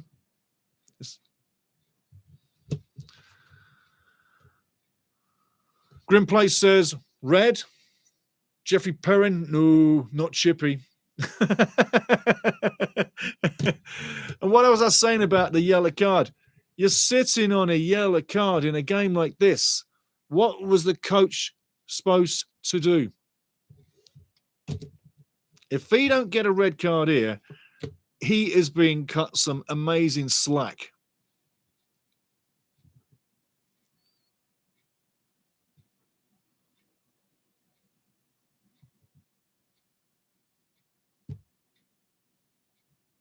Chippy doesn't look so chippy right now. He's kind of anxious looking, Chippy. He's anxious looking. And I tell you, he's lucky. He's lucky. Yeah, he's lucky. 1.5 yellows for Richie, GM says. GM says 1.5 yellows. That's fantastic, mate. That is fantastic. 1.5 yellows for Richie. That's too funny. 1.5 yellows. Yeah. So it would look like that then. That's 1.5 yellows, isn't it? Something like that. I tell you what, let's see. It didn't need to happen. Look, you're flying down, you're sliding down. Why are you even thinking about wrapping your foot around the guy? It's because you're angry. It's in your DNA. You know, you've got an edge, and it helps your game. But sometimes you've got to cut that out. I love Chippy, I do. But man, Rios must be thinking, what have I got to do to stay in this game without getting beaten up? He's had 2 smashes to the head. He's been cleated on his leg. He's probably thinking, like, this is just not my night. Poor old Rios. Ball down the line now, Colombia. That will be time tacked on, but believe you me, and I know you guys are saying it too, Chippy is lucky to be in this game. He's going to have to be careful. He's going to have to be real careful. Might be a good thing in a way, but I think he's lucky. Back to the game. Ball over the top now. Not intercepted. Colombia still in possession. Down low in front of the box. Lots of grabbing, lots of holding. Colombia still in possession of the ball. On the edge of the box. Moving the ball. Well played. Well played. Excellent play. Tic-tac-toe. Diaz, beautiful flick off to the corner. And Hernandez doing a lot of work as well.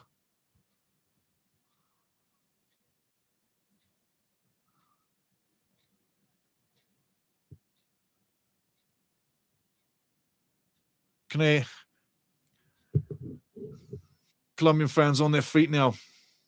Cafeteros, number 20, with the corner. In it comes. Beautiful corner. Who gets on the end of it? Canada clear it far and wide. All the way up to halfway. As you can see on your screens, going back to Monteri in the net. And they're going to come back all the way. Again, Canada resetting in position, waiting, ready with the press. Nice switch of play from left to right. Beautiful pinpoint position there. Beautiful pass. But what does it do you when you put the guy under pressure? Hospital ball, pressure ball. Put the ball into space, run onto it. Simplest thing in football, pass and move. Don't pass and park. Ball now, Ricky Lorea, first time back to Dane Sinclair. Not the best clearance, but safety first. Goes into the crowd. Still on the field, actually. Amazing. What a curler. Stays in. Colombia have the ball. Keep the ball. On their own halfway line. Looking to go forward down the left side. Into midfield.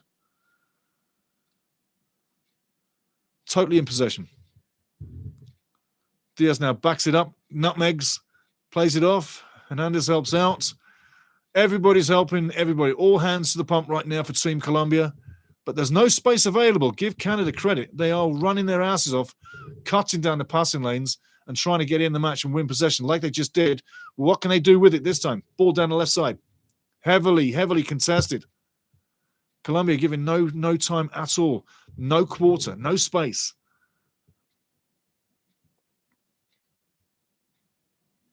Forgerella's undecided. Looks like he's going to play himself into trouble there. When you see a guy on the ball panicking like that, it makes you worry. In doubt, pass it out. Kone now, going to the right side. Passes off now. Seeger with the ball. Back into the sides. Forgerella's over to the left side. The obvious place. No time on the ball. Colombia pressing, menacing, looking for the ball into midfield. Jonathan David, terrible, but he gets the 1-2. Jonathan David doesn't get much with it. And a free kick coming up. No free kick. Referee says you dived. Colombia coming away with the ball. Didn't look like a dive. And if it's not a dive, why is it not a foul? Estacio now turns, spins, gets the ball out wide. He won't make that, unfortunately, but there was a foul there. Again, referee not playing ball with Canada. A couple of minor fouls that Canada should have been given, but not given.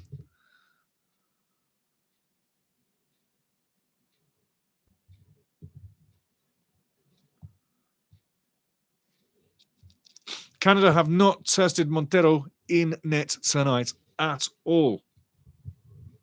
Nothing at all. Mojica on the ball now. What's he going to do? Down the line. No time, no space. Ball still in. No, it goes out for a throw-in. Jesse Marsh glued to Kone. Tell him, don't forget to look and left and right. Check your position. Read them lips. Jesse Marsh giving Kone instruction. Grim plays. He's a lucky boy. He needs to calm down a little. I agree with that, my friend. I totally do. GM, big thumbs up. Absolutely. And I'd still love that 1.5 yellows for Richie. Absolutely, yeah. 1.5 Richies. And that's why GM is saying thumbs up, because that's 1.5 yellows right there. So Richie is a very lucky guy. Canada moving forward, left side now. Trying to build the play. Comes back inside. Kone doesn't get the ball through the needle. Colombia moving forward. And I tell you what, Luke stands tall in the middle. Defends very well. Gets the ball back forward. Canada now looking to push forward. Goes left side. Should have gone forward. Goes left side. Balls north to south. Score goals. East to west. Get you nowhere. Ball now on the inside. Canada moving in front of the Colombian box. Chipilariki backs up, has nowhere to go. Should have took the shot maybe, but has nowhere to go. Ball inside. Ahmed doing wonderful things. Nice tic-tac-toe Colombia repelling it. Chipilariki has the ball. Right side. He is never going to get that pass onto Tejon. Tejon sees the ball fly out of play.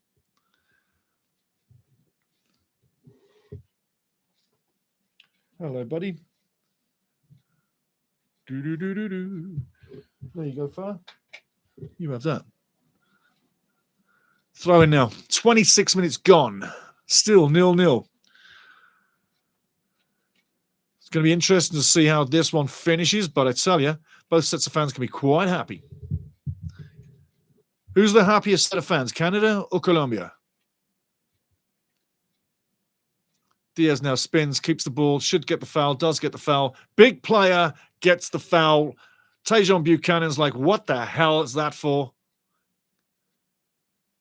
And it looks like a night back in CONCACAF for Canada 30 years ago. Canada now steal the ball. What can they do with it? You steal the ball, you got to use it. Shooting from distance. Nice save by the keeper. Corner coming up, Canada. But this seems to be feeling like a bit of a CONCACAF night, doesn't it, eh?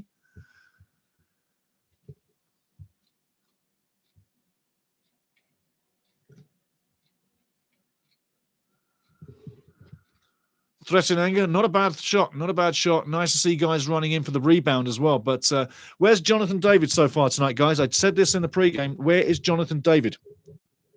Where is he making a difference? This proves the point that he's not the all-time playmaker. He's a finisher. He's a poacher. He needs to be on the end of things. Therefore, we need to supply the ball, right? Yeah? Just saying. Ahmed now with the corner. Beautiful corner. Who's on the end of it? Colombia. Cleared. On the edge of the box. Colombia coming away with the ball. Run now. Running down the left side. Ball through. I tell you what, Diaz was nearly a broken man in the middle there. Looking to get through, but just doesn't get through. Does come back to win the ball. Canada still in possession. Tejon Buchanan now. Fouled.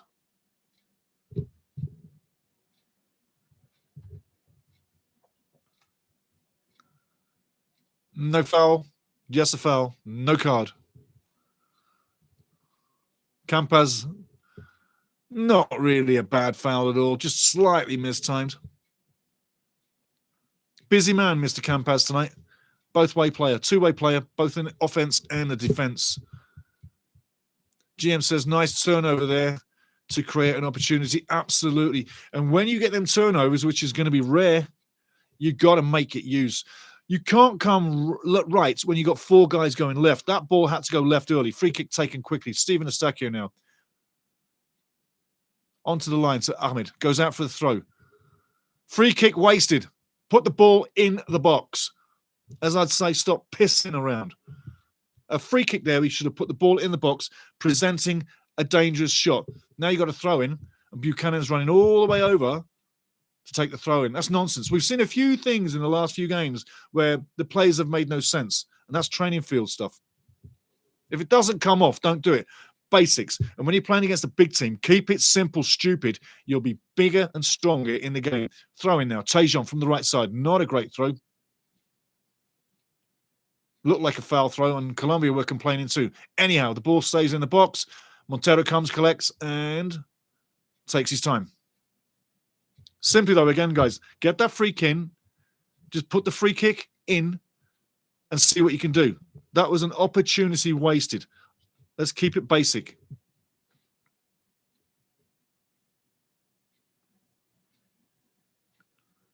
"30 minutes gone. Nothing happening so far. Voodoo pork chop. Absolutely, brother. You know your football. Portugal and Colombia and Canada. Nice to see you. Voodoo pork chop in their house one more time. 50-50. If you're just joining us right now and you haven't seen much of the game, I'm going to give you a quick update.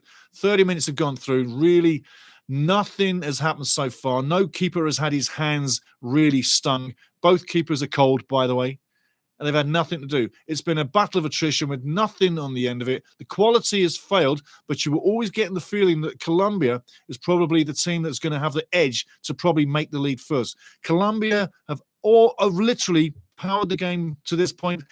Canada, in the last 5 minutes, have showed that they're getting into it slowly but surely. But I tell you, it's all about confidence and bravery. But that's really where you are right now. Montero in net, but I tell you now, he's had really little to do. He's claimed a couple of high crosses very well. And once he's got the ball, he slows the game down. But again, you got to say Colombia's shading the game, but nobody's threatened the net and nobody's looked dangerous in front of goal. Corner coming up, Canada, 31 minutes gone. SSB 28. Hello, my friend. How you doing in the house, brother? Well done. KG matchup. Yes. SSB says KG matchup. I tell you what, it totally is. Ahmed now with the corner. In. It's going to be an out-swinging corner. Who's going to get on the end of it? Does it stay in play? Looks like it. Corner coming in. Headed out again. Colombia's been great on clearing corners. Does the free kick happen there? Is the ball coming back for a free kick? Dane St. Clair on the ball. And Jerry Mina is going nuts because he's saying, hey, Sanchez is going crazy. He's literally saying, you stopped an advantage move there for us. We could have been in on goal. So referee's not befriending himself to either nation. Let's not make him famous. But hey, the handball there, I tell you, Stevie had his hands in the right place. Give him the yellow card if you think it's a handball deliberate, but nope, nothing to do. Colombia now on the ball. 32 minutes in. So far, we're waiting to see someone really get on the end of it. This game needs a goal, is what I would say. Either team needs to get a goal. Preferably, Canada fans would see Canada score. Colombian fans, obviously, Colombia, Los Cafeteros, would love to see their team score first. Going down the right side now, some brilliant, intricate squill now. Is he going to get to that ball? He's pushing. It's going out for a goal kick. No, it's going out for a throw-in. Well defended. Colombia playing very fast. Cornelius was brilliant in defense there. Colombia now speeding up the play, looking a little bit more threatening. Ball into the middle. Now to the wide side. Diaz, what is he doing? He's out wide. Does he come inside? Doesn't get a free kick. Looks at the free kick. Referee says no. Ball needs to go over the top. Left side. Too late. Doesn't get there. Terrible pass all the way to Montero in net. That was a ridiculous forward play. Who was he aiming at? The goalkeeper? Because that's exactly where it went. Kone, man, wake up. It needs to go right with the man in space. The man with the ball in space. Diaz getting chopped down. Should be a free kick, absolutely. Diaz a little bit angry at what's going on, asking for the card, asking the referee, what the hell? Got his toes stood on. Luckily, not full weight.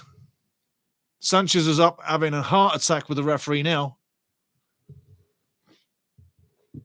Colombia getting a little bit irate. Richos Rios, Sanchez, they've all had enough. Oliver Say getting talked to, but he's not a dirty player. Doesn't get booked. But I think the referee needs to calm down just a little bit because he's looking like he's favoring. And that's not an impartial situation now, is it? Supposed to be impartial. Canada on the ball, turning. Kone, what's he going to do now? Moves into the first half. Moves into the wide side, going backwards now. Where was he thinking? Where was he thinking? Where was he going? Kone on the ball to Stevie Eustachio now. It's coming over to Seeger. Ball over the top. And again, that play fails. Headed out by Jonathan David, and Canada really no flow to the game, but the game hasn't much flow either. If anybody's got anything so far flowing, you have to say maybe Colombia.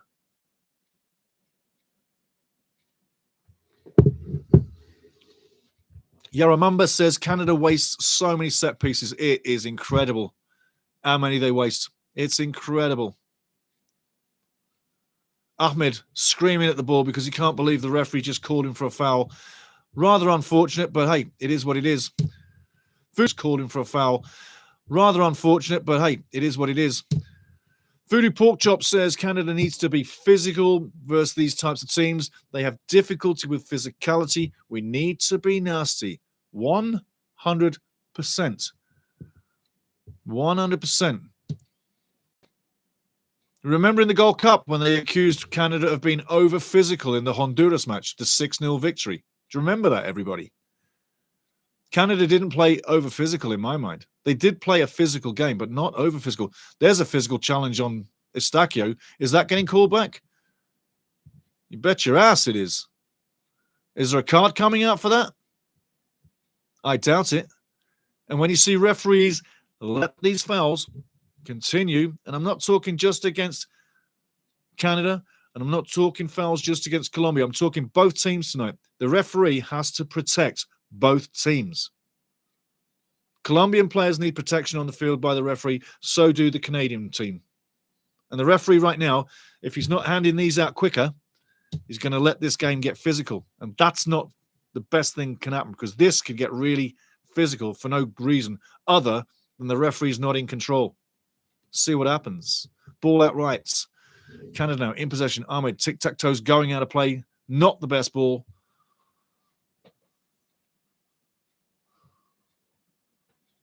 Ahmed getting a little bit of a talking to from a couple of the guys. Come on, get the ball in. We're in deep here. It's a deep game. 37 minutes gone. Let's see what happens. I believe people are having technical problems watching the game because there's a few different channels going a little bit ski-woo, not working correctly. So we're still good. We're still good. Eustachio down again.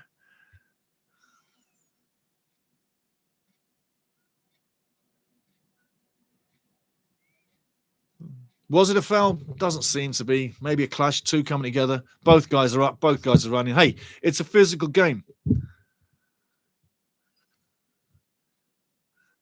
Colombia now, back inside. Mojica, I tell you what, he has space to play this time. So many balls played into Mojica tonight. He's had no space or time on the ball. He's had to make the simple plays and hasn't been effective like he can be. Should be a free kick coming up. One more time to Colombia. Beautiful position to flight a ball in. Campos is down. And I'm surprised he's holding his leg. Let's have a look. Oh, yeah. Seeger falls on his ankle, so it might have twisted a little bit. He's up. He's running. They're both okay. Physical game, 38 minutes gone, 0-0. It's going to happen in the second half. Probably, if it's going to happen. Remember, I'm taking a 60-second break at halftime. Got to go check the board, but I won't be going anywhere. Don't you go anywhere either. Remember, like, subscribe, join the family, and get in this channel. Other than international games, we do Wrexham all the time. Free kick swung in now. Beautiful free kick. Deadly. Dane Sinclair gets a fist on it on the edge of the box. Now, Colombia in possession. Shot coming in. No. Blocked. Goes out for a throw-in. Kept in play by... No, it is a throw-in. Colombia very cleverly keep it in play. Throw-in coming up. Colombia.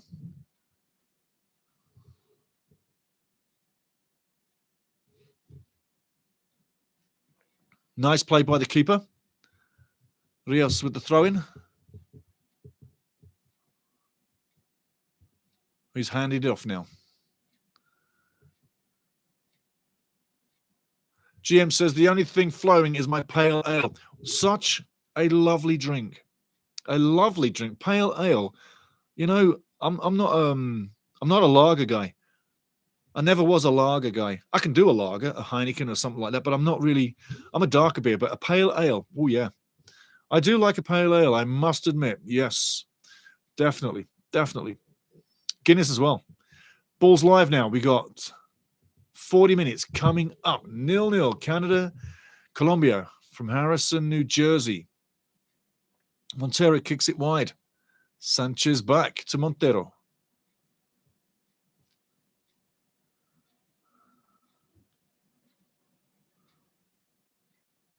Waiting for Canada to advance, but Canada are not advancing any further.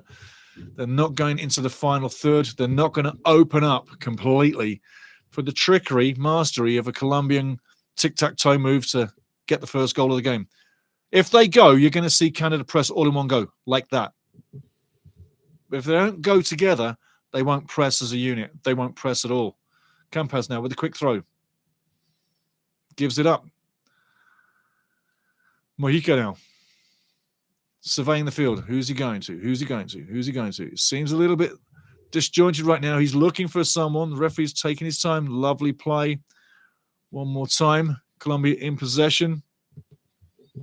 Portilla comes in and helps out, being a link man.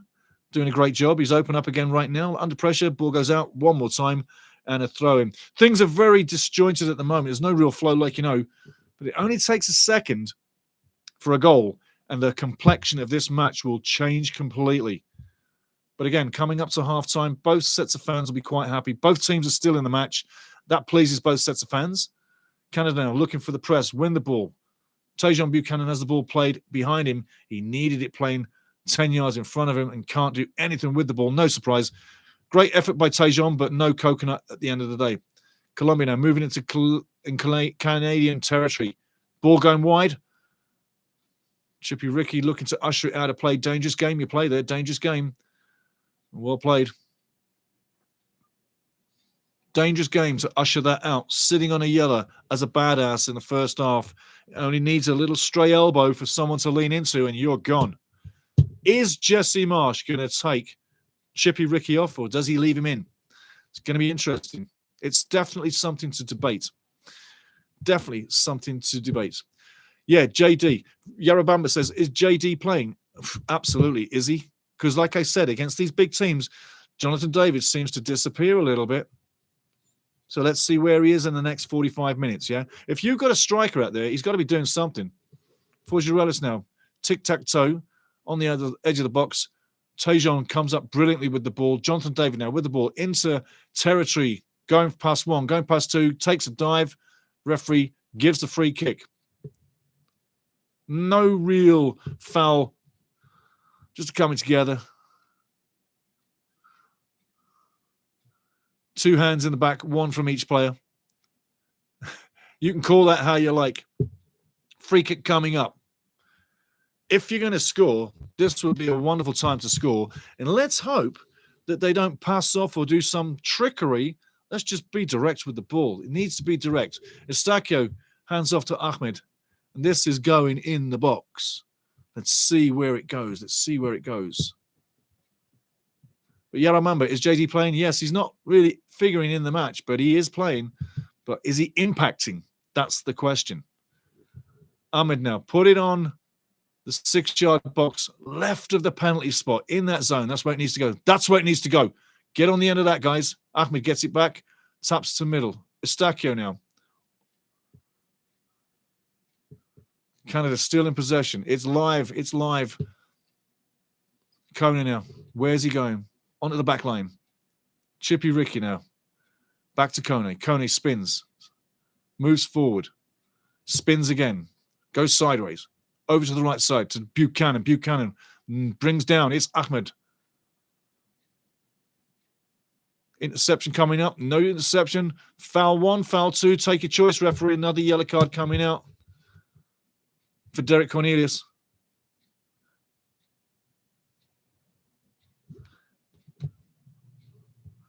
So far, not a great night. Going to get you the stats and the stories at halftime. Then we take a quick break and we come back again. Let's take a look at Cornelius. Up high on the face. Up high on the face. Derek was a little bit lucky with that one. Doesn't agree with it. Voodoo Pork Chop, not watching the game, brother. What's Canada-Colombia formation? Looks like we're playing a 3-5-2. That's what I'm looking at. 3-5-2 situation.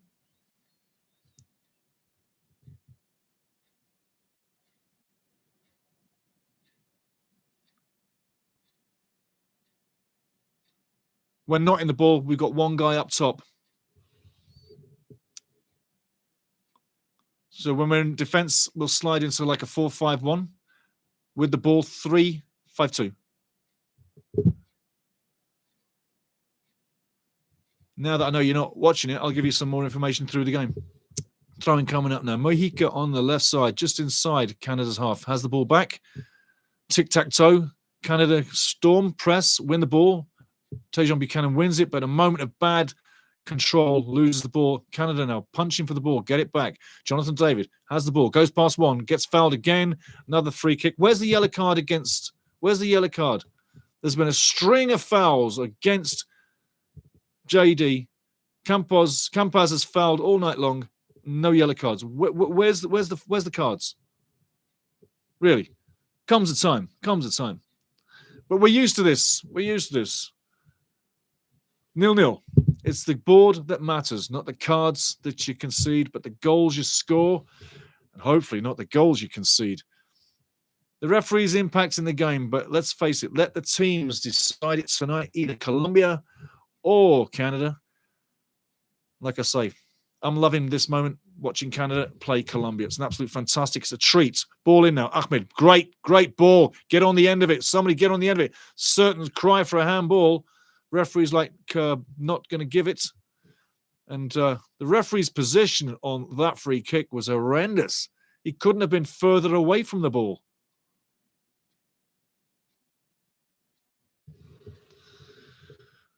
Yes, we are having a fun time. Beautiful, beautiful free kick. Take again. Have a look. Definite penalty. 100%. 1,000%. 1,000%. Hand to ball? No. Ball to hand? Yes. 100%. 100%. Roman definitely has the ball come off his arm. Interesting that it wasn't called. 3 minutes of added time. We've got 20 seconds gone already. 2 minutes of that still to go. 0-0. Anybody makes a mistake now, it could be costly. But at halftime, we'll go through the stats, stories, how this has flowed.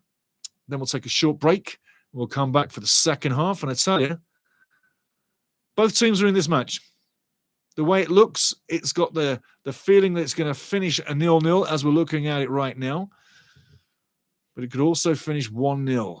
Who's going to get the elusive goal? If we get an early goal in the second half, well, it might open up. And we might have a beautiful bonanza. Ball in, deadly cross, well collected again by Montero. Montero's done that all night long. Very safe hands, extremely safe in there. There you go. Final whistle's gone. Half time. We're going to give you the stats, scores on the boards, and also some more in fact, stories from around the world too. But there you go. Halftime is 0-0. Not bad at all. Not bad at all. I'm going to bring up some international scores from today for you because I know you want some more football. Into the halftime. We'll go to the scores from this game so far, but 0-0, guys, at halftime. It's been a decent game, not a fantastic game. No one's threatened. I'm sure there's going to be chances in the second half. And both teams have had players turn up. So listen, it's been a game. People are on it. They're doing their thing. Scores on the doors from international games from 5 minutes plus 3 does the damage. But Hungary come back and make it 2-2. Portugal 2, Hungary 2. They were 2 up. And Hungary comes back. Republic of Ireland 1-0 over Armenia. Great win for the Irish. Estonia 1-1 with Moldova.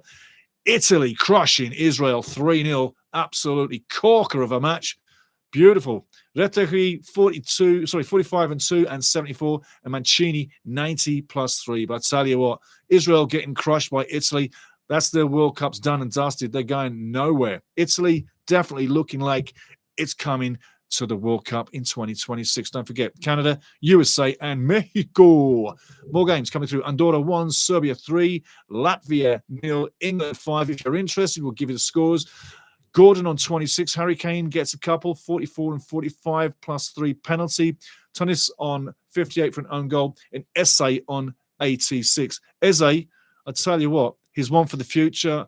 Probably going to be a big impacting player for England in the future. I've just got a gut feeling the ones that failed for so long might have somebody like Eze be the guy that helps them succeed somewhere. Maybe next year. Maybe getting into a real big final, possibly. If they don't live on ego. Other games coming through as well after that. I'll tell you, we've got a couple through. If you're into the FA Cup, Brackley Town 6, Woking 2. So there you go. I thought I'd give you them as we get through. Stats on the game. And welcome in everybody. Going into the chat real quick because you hit the chat before we go to the stats. Into the chat one more time. Do the Voodoo Pork Chop. Not watching the game. We know that. We'll keep you informed better in the second half. So thanks for telling us. GM, not yellow. Okay. No yellow. No yellow. Voodoo Pork Chop says, will Italia miss the World Cup again? No. They'll be going. They'll be going. To me, Italy's going to the World Cup. It might be playoff time, but they'll go. They could even still do well in that group. So, no, Italy, for me, they're a team destined for the World Cup. This is not the Italian team that's failed before. This team has some impetus to it, and they have some scoring, and they're in decent form. So, no, this is not the same situation. Not at all. Seamus O'Leary. Seamus, how you doing, fella? Long time. Good to see you. Got to say, just checking in. Good first half by Canada and getting ripped off by the ref. Nothing new for Canada. Yeah, like I say in the watch-along, it was pretty much like a CONCACAF watch-along where we knew we were going to get ripped and duped and not really have fair play come our way. But we knew as well, being Canadian fans, we're not going to cry and be at you about it because we don't, because we're so used to it. We had 30 years of referees crapping all over us, linesmen cheating their asses off. Yeah, we had 30 years plus of that. We're so used to it. We don't even react to it. It's like water off a duck's back. You know what I'm saying, Seamus? That's us. Just so the Colombian fans know where we stand with referees. We couldn't give a rat's ass about the referees' decisions at the end of the day because we've had so many horrendous calls.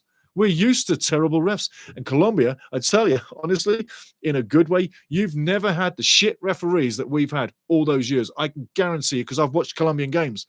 So I'm telling you now, you've never suffered as those Canadian fans have suffered for all those decades.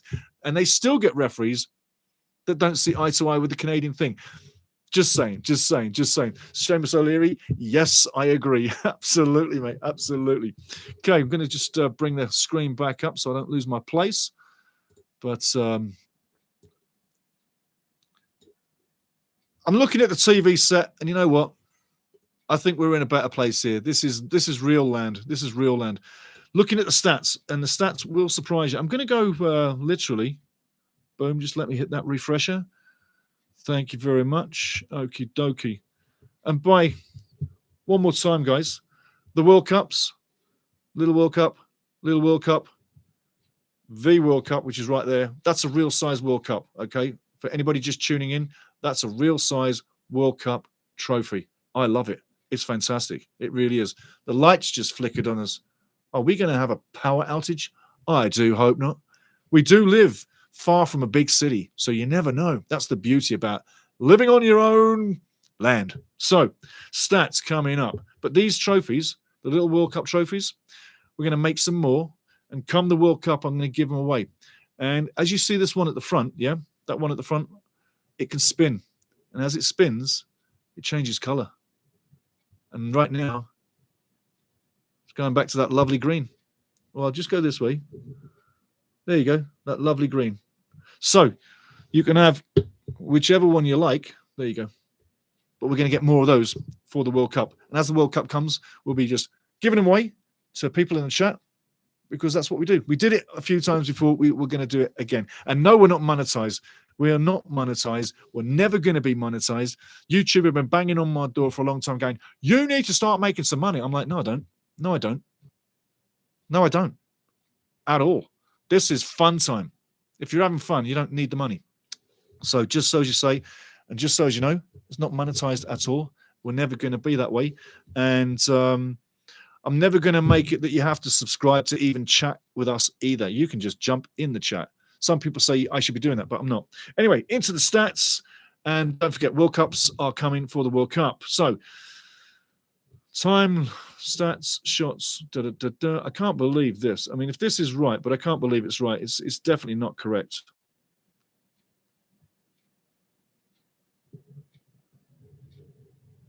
Well, I'm going to give you the stats what I've got. This is how I don't believe it. Possession, 56 possession for Colombia, 44% Canada. 228 passes to 176 in favor of Colombia. Passing percentage is very good, and it has been good. It looked good. Colombia, 85% accuracy. Canada, 80%. Pretty decent. Fouls, 10 for Colombia, 13 for Canada. Yellow cards, 2 in favor of Canada, none for Colombia. Richie Larrea riding it. Is Jesse Marsh keeping him in the match, or is he going to replace him? Because this is a game just like the match, I think it was Guatemala, where Jason Shuffleberg was sent off, yada, yada. And, hey, it messes up the brew. It puts you at risk. If we go down to 10 men, Colombia's going to open up on us. They'll have that extra man to run. They'll open up on us big time. Yeah, exactly, Grim plays.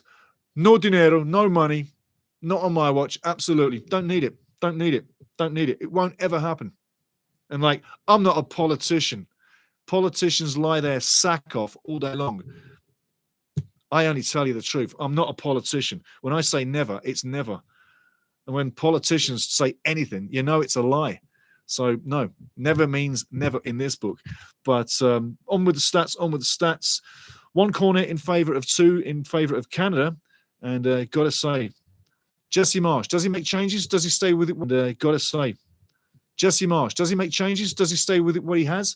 There's nothing really riding on this game apart from a little bit of pride and bragging rights. Let's put it that way. The bragging rights and the pride, that's about it, yeah?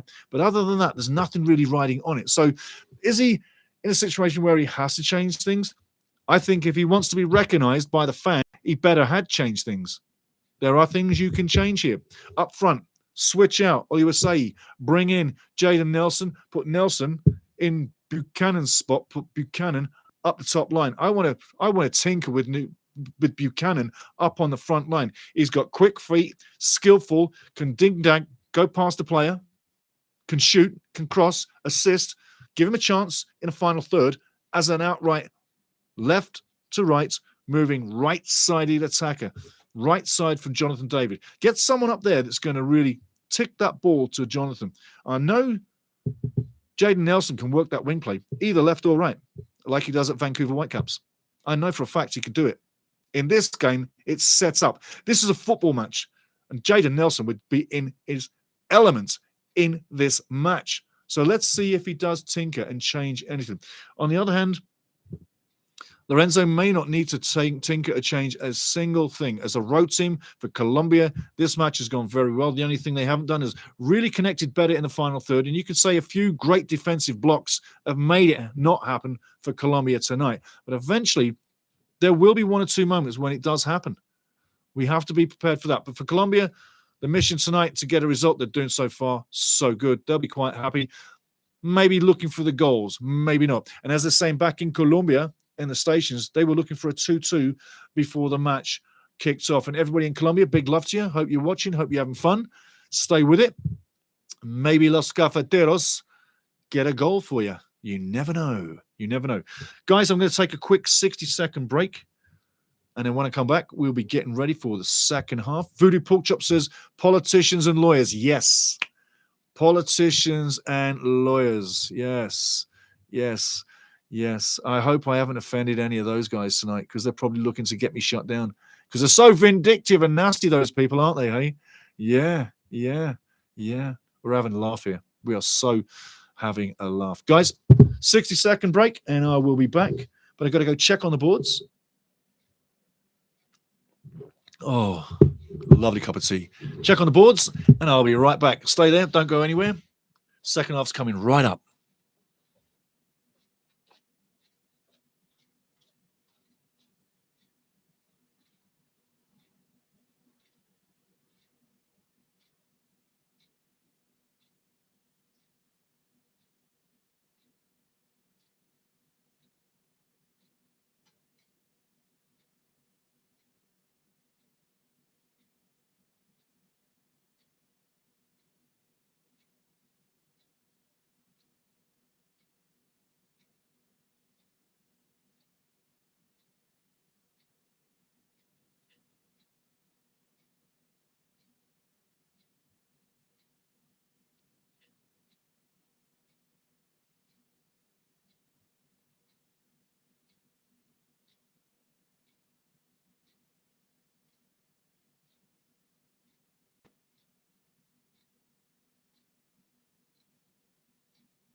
Okay, guys, in the chat, drop me anything you want, and I will answer up on anything you need. But something that I was talking about, I'm going to show you something. If anybody can see that, I'm just going to move these guys out. The guys are coming out. This is just a little bit of fun for you. Does anybody know that autograph while you're looking? Have a look on my screen. Does anybody know whose autograph that may be? I'm going to turn it on its side so you can see it proper. Now you probably see it better. And there's two clubs there. One's the Vancouver Whitecaps, just there. And the other one up here, that's Los Angeles Galaxy. I'm going to show you something else. That was a meet and greet between the Los Angeles Galaxy and Vancouver Whitecaps. It was back a long time ago, but the reason why I brought it out is I did say a few shows ago that there was a situation where I was in Vancouver, and it was during the Canadian Championship match that I said this. I was in Vancouver, yada, yada, yada, and I got to sit with David Beckham, yada, yada, yada, interview, boom, boom, boom, boom, and he's such a beautiful person. And people were intrigued with that story. One person in particular said something so much so that I thought I'd bring this out just to shut that down. Because if you got this in your hand, and that there, which is the meet and greet with all the stuff on it, well, I actually organized that whole event. So when I said I met David Beckham, I met all the players and Beckham as well. But at the end of it, I was in the room alone with Beckham, and he literally came over and said, "Who are you?" When I opened up with the accent that I've got, his eyes went boom. He goes, "Where are you from?" I went, "Same place as you." This is to prove that to a certain person that, yes, I actually have his autograph, and yes, I was at that event, and that I don't tell anything but the truth. Anything I say here is gospel, is the truth. I don't lie to anybody, guy. I'm not going to say the person's name. So I hope you're watching, and I hope that was enough proof for you to know that what I say is truthful. Now, back to the game. We're going to get onto that. But that there as well, if you're a big Beckham fan, coming up in December, we're going to be giving that away. Free kick coming up on the edge of the box. Was it a free kick? Was it a free kick? Richard Rios is having a go at the referee. He's like, "Where's the card? Let's have another look." I don't think you can call that, can you? Can you really? But Richard Rios has been in the wars tonight. Has he ever been in the wars tonight? Dane Sinclair's got to get serious now. Luke needs to be smart. This is a luscious position. James Rodriguez. James Rodriguez. This is a beautiful place. Just a minute, buddy. Just a minute. Just a minute. This is a wonderful place. Just a second, buddy. There you go. Hands on your arms. Deadly position. Deadly position. James Rodriguez. Is he going to take this one? He's looking like he's stepping away. No, he's not. Ball comes in through the wall. Hits the wall. I tell you. Would it have been better for James to have taken that shot? Ball coming over. He's onside. Ball whistled down. Not the best free kick. Not the best free kick. Should have seen more action from that, especially being in such a great position. That deserved one on the net. Voodoo Pork Chop, David Beckham rocks. His clothing line is awesome. 7 for all mankind. Big up. Big up. I'll say this. I don't normally, ball through, running through, Jonathan David, Montero gets it outside his box. I don't normally drop names, you know that.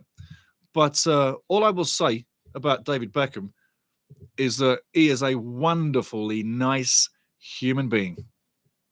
That's all I'm going to say. Voodoo Pork Chop, get him to sponsor the show. You know what? Funny story. When I was in Edmonton with TSN, yada, yada, doing the TV radio up in Edmonton in Alberta, Beckham was in my sort of like vicinity, and he was asking what I did, yada, yada. And I was so itching to ask him to come on, but it just seemed so classless to just do it in the moment. So I never did. I always like to prepare people. Anyway, back into the game. Colombia got the ball into Canada's territory, fighting to get something happen. Game still active, still disjointed. And underlyingly, it's quite feisty for a friendly, which doesn't happen.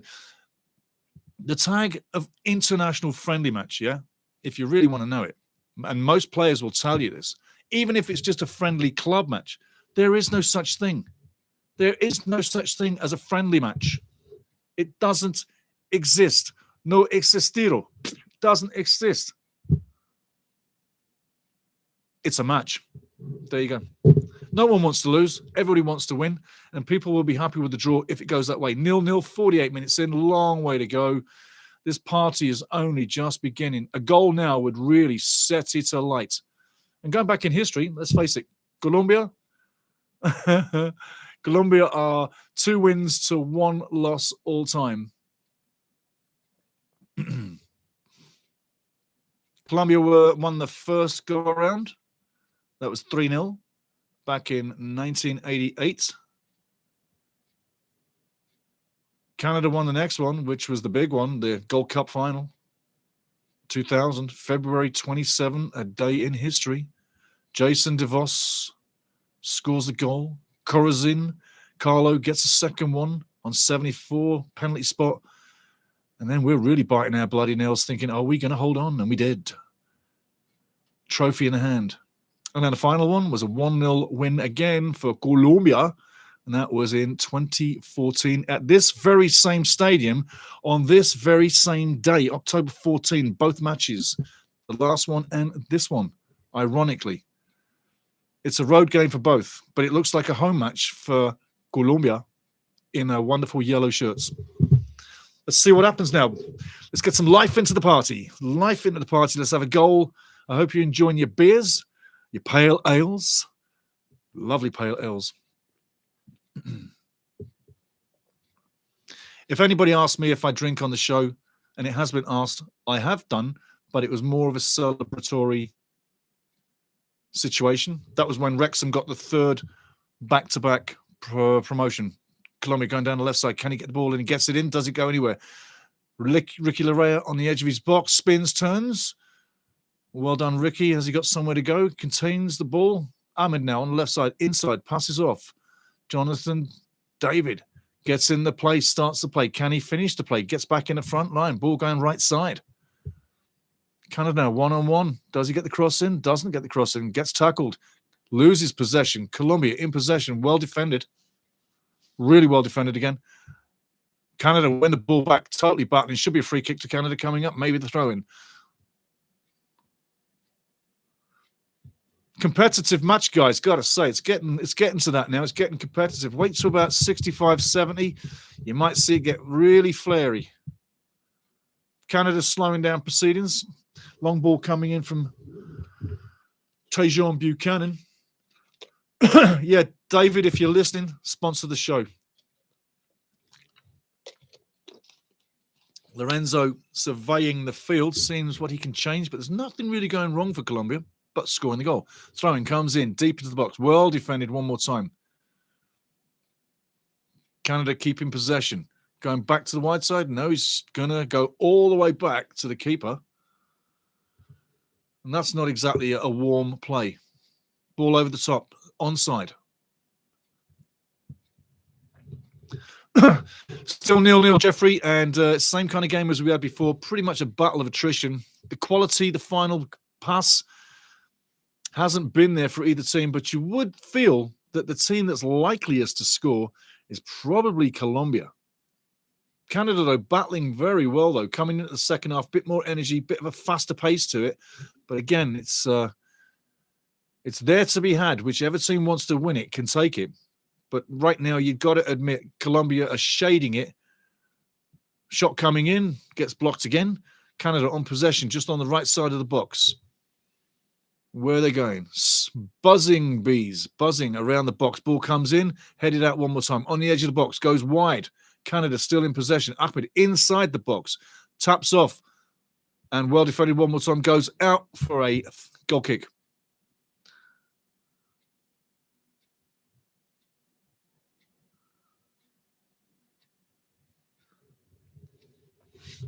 No problem, Jeffrey. No problem, my friend. Now, substitutions. Both teams. if my book, you got to be making substitutions. Impact players have got to come on at 60 minutes.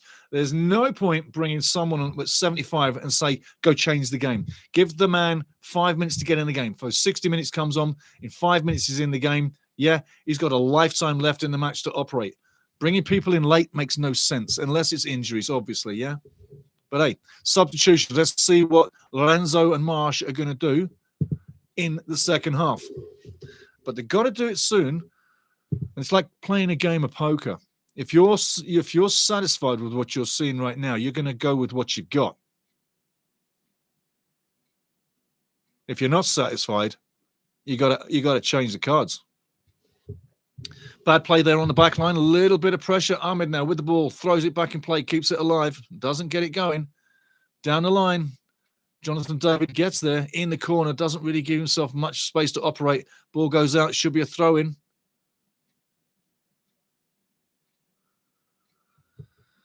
Sanchez still not happy for Colombia. He's been complaining all night long, old Sanchez.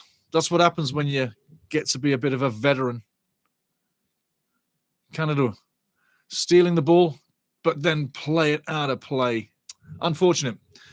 So frantic, you can't even keep a ball in the play. The ball is moving quicker than the brain can operate, and let's face it, the foot is on the end of a leg. How far away can it be? Canada do the same again. Colombian throw in. Canada come up with the ball. Steven Estacio inside the box. Doesn't really do much with it. Quite weak, actually. Quite weak, actually. Just pokes a toe at it, but can't really get anything on it. Ricky Larrea still in the game. Ball down the line, going nowhere. Repelled one more time by Colombia. Up with the ball. Not exactly the best play. Tejon Buchanan looking to steal. Can't get it. Down the line now. A real battle going on there, headed out of play. Colombia get the throw in inside Canadian territory. Left side. Just inside their own half. Where are they going? Tic-tac-toeing left and right. Using the space, but not penetrating. Goes back again. Short of ideas right now. The basics are happening, but ball into the middle, over the top. Comes to the wide side now. Cross coming back in. Clever play, but well taken out of the action by Estacio. Timely tackle. Had to get that one right. One false move, you might be looking at a PK. Ball left side now. Tejon Buchanan. One more time. Backs up, finds space. Wise move. Cuts inside. Ball now inside. Canada trying to keep possession, lose possession. It's all just too much to keep the ball in possession. Colombia moving forward, 3-on-4. Inside the box, shot coming in, looks like 1-0. It's 1-0. Oh, it goes wide. What a chance. What a chance. What a chance. 56 minutes in, it should read 1-0 to Colombia. Luis Diaz blows it. James Rodriguez, he's saying, hey, come on, we'll do it again. But Luis Diaz through on goal. Brilliant tic-tac-toe play by Colombia. Nice ball through. Diaz one-on-one, gets it right, but just the other side of the post. Woo! Lucky Canada. I'm so happy it went past, I'll tell you that, but it should have gone in. 0-0 right now, but holy moly, we just dodged a bomb, not a bullet. Steve, come on, Canada. I can't handle my Montreal Canadiens lose, and also you. No, I tell you. That's just a sign of luck there, my friend. Wow. Don't forget. Different style team, but same nations, yeah. Colombia just took out Mexico 4-0 days ago, October 11th. So, wow. Luis Diaz, he is literally not happy with himself, and rightfully so. He's not a happy guy. Boy, I tell you, I thought that was going in. I so thought that was going in. It'd be lovely to see the replay from behind the goal. Meanwhile, Tejon Buchanan's down.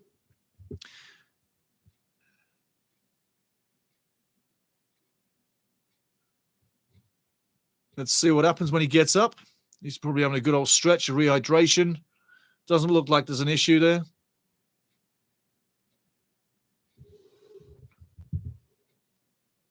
Three changes coming up for Colombia. So it looks like Lorenzo's looking to get this win. He's seen signs where he's changing things, putting the fresh blood into the play, into the chat. Yarabamba, credit to the Canuck goalkeeper, though. Yeah, I tell you what, I tell you what, great point. I mean, doesn't get much on it, not at all. But the angles, he got his angles absolutely perfect. I tell you, I still feel myself going, oh, as it goes past the post and not inside the post and trickling over the line. I mean, it wasn't a slam shot. It was placed. It was nicely executed. But yeah, the positional sense by Dane St. Clair, great point. Well done, Yorobamba. Great point, mate. Absolute great point. He got his angles right. That's why I want to see it from behind the net. See that from behind the net. But big applause. Dane St. Clair, well done, son. Not 60 minutes gone. We got a good 32 minutes left in this partido. Ball down. JD, slack play there, but does keep possession. Cornelius now going the left side. Keeps play, goes out of play. Ahmed's getting tired. Maybe looking for a change there. Who else would you change? Shonier for Ahmed, it would be a simple one for me. Hey, there's a man we haven't seen for a while. Liam Miller. And if you're lip reading, you'll be hearing what Diaz is saying. I can't repeat that. Look at this. Oh. I'm laughing watching that replay go past the post. Holy shamoly. Unbelievable. Unbelievable. Estacio and Diaz having a quick exchange as he's going off the field. I wouldn't be taking Diaz off, but you know what? They've got clubs to play for, yada, yada. And the club teams do sometimes ask them not to make their players play 2 full 90-minute games. Now, this opens up for Canada in a way. And you can see Diaz on the bench there kicking away, going, man, I just had it. Yeah.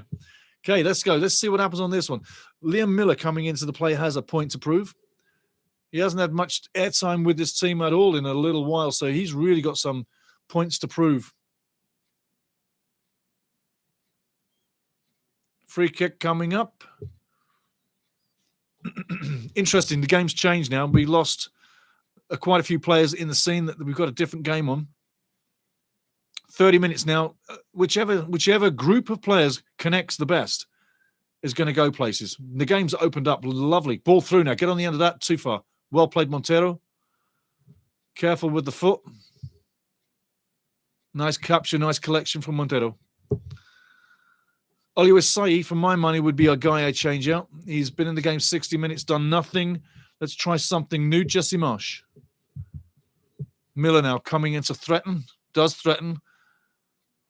Looking active, looking eager. Yep, Liam Miller. It's nice to see him back in the top 11 and having some time. Roman with the throw. Gets it back under pressure. Estacio hurries. Canada now pressing effectively. Absolutely, yeah. Estacio and Diaz, the Porto connection. Well done, Yorobamba. Absolutely. They still love each other. Ball over the top. Intercepted one more time. Liam Miller's not going to get to that one.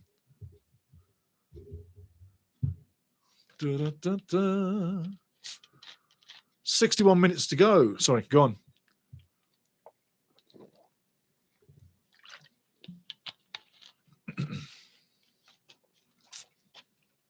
Excuse me. Ball through. I think he's offside, but maybe he's still on. Going long. Gets the cross in. Good cross. 1-0. No. Still danger. In the box. Takes the shot. Flakes it. Goes inside. Collected by Dane St. Clair. Another big opportunity. Timely defending. Safe goalkeeping. But another opportunity. Still Colombia making more opportunities. Ball goes across. Nice by Seeger. Notice how Seeger clears it, kicks it out without getting caught in possession, getting scored on. He learned his lesson. Ball into the box, coming up. Intercepted one more time. Stacchio gets it clear. Liam Miller, tic-tac-toes, goes down the line, going further down the line, cuts inside. Well played by Miller. Nice safe ball inside. Nice collection. Jonathan David over to the right side of the box. Shot coming in way over the top. Why take the shot? Tejon. shooting on the box, saw the opportunity, but maybe he should have just collected it, gone inside the box and got closer to that net. Have some fun with the ball. Love the ball. Get close to the net. Open up the goal. Some stats now. Shots 3-1 in favor. Sorry, 3-2 in favor of Colombia now. Or 1 on target now for Colombia. Halftime, no shots on target. In fact, no shot at all for Colombia in the first half, believe it or not. 2 shots for Canada, 1 on target so far.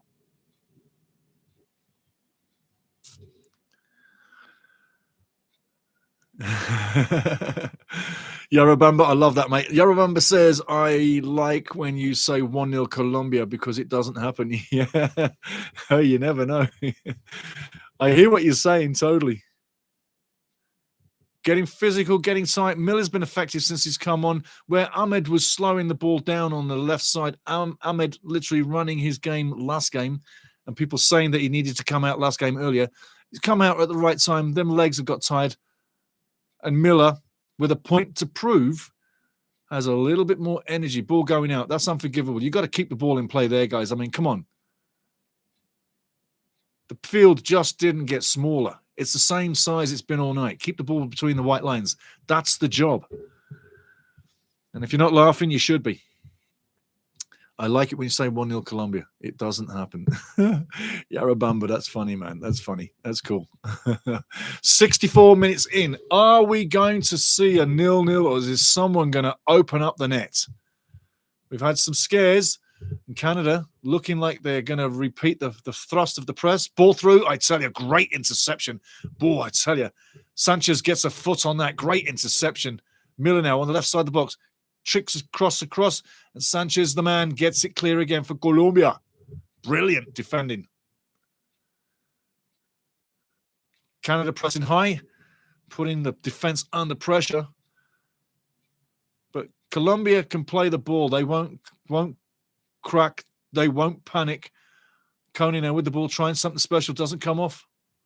Tricks himself and everybody else. The ball now back at halfway. Canada having a nice bout of possession here. And since those changes, like I said, which team will come up better or start quicker after the changes? Because let's face it, your buddy that you were playing with is now gone. You're playing a different game now with the next guy that comes on. Psychologically and physically, it's always been that way. It's always going to be that way. So it seems this first few moments, Canada's got it together quicker than Colombia. But don't kid yourself. That won't last forever. Colombia is adapting to the play. But it's lovely to see all the fans having a great time in the crowd. That's one of the things I love is watching the fans. You see some of the beautiful fans in the crowd with their colors. Yeah, like you're seeing right now with the flags.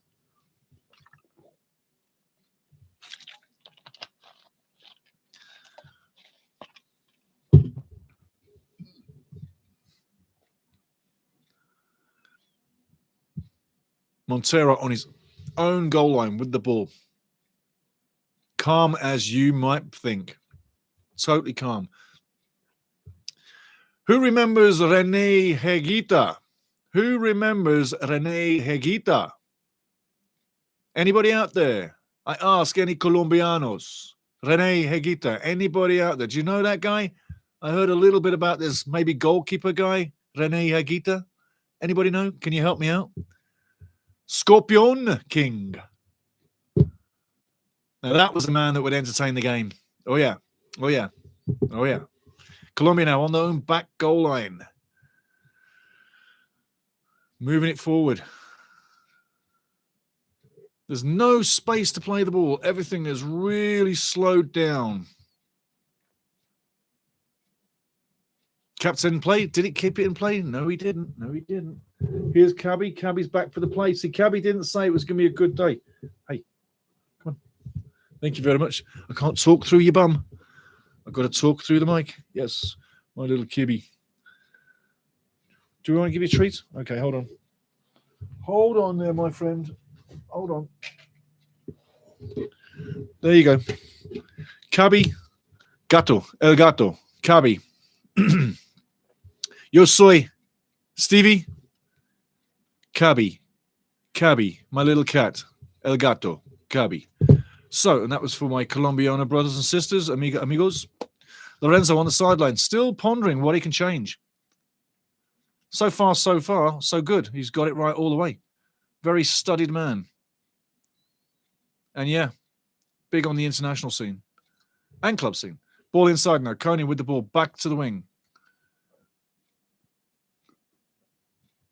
If he keeps it on the deck, it's much easier. But he's played a decent game. What does he offer, though? What does he offer? If you watch Kone for 5 minutes, you'll notice that he's looking at the play. He does. He looks at the play, Cabby. Are we going to get a goal? Are we getting a goal? Can you see a goal? No. No goal. Canada now. Steven Eustachio on the edge. Keep watching. Kone spins, turns. Where's he going? Gets fouled. Should be a free kick. Bit of a rash challenge. And the referee gives him a free kick. There you go. Unfortunate, but a free kick it be. A little bit direct. This is not really a crossing situation. Probably a thunderbolt shot for TV cameras around the world. How Canada shocks Colombia 1-0 on 70 minutes with an Eustachio rocket. That's one permutation. The other permutation is a free kick comes and it just goes way over the bar. We'll have to see. Oops, okay. We'll have to see, buddy. We will have to see. Free kick comes in, it's chipped in, and Montero comes to collect very comfortably. No problem for Montero. Nice, easy collection. Little bit too direct. Like I said, you got to shoot on net. You can't cross that because there's no pace on a cross. Wrong selection, perhaps? We'll have to see. Canada now. Pressing free kick coming up again to Colombia. And a handshake after. And both teams forgive each other. Eustachio on Rodriguez. Whoa, you be careful, be careful. You're falling down, mate. You're falling down. You don't have enough room up here? I think you do. We're gonna, if you fall down, I'm gonna have to give you the yellow card, right?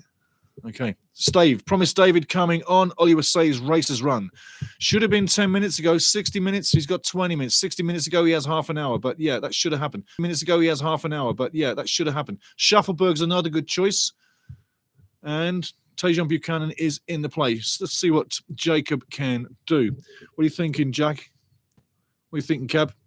Is he going to do something? I think he will. Yeah, you keep watching the game. Cabby's watching the TV there. I'm watching the TV there. So we're both watching the game, aren't we? Oh, yeah. Come on, you Reds. Vamos, Colombia. Let's see what happens. Ball intercepted one more time. It's been a battle. It's been a battle. I tell you what, it's been a battle. Both teams have done really good on this game. Talking about defensive, keeping its shape, battle of attrition. But we'll have to see who has that element of luck or who's going to really go for it. 71 minutes in. Maybe a few more changes are coming. But again, the game has had this complexion all the way through. I will say this, though. Canada's probably had more of the game in the second half than they did in the first half. But again, Colombia's always been in great possession. Watching now going down the left side, Colombia in possession on the left wing. Coming in. Catch you later, bud. There we go. People are writing. And ball cleared out to play into the chat. Jeffrey Perrin says, good subs.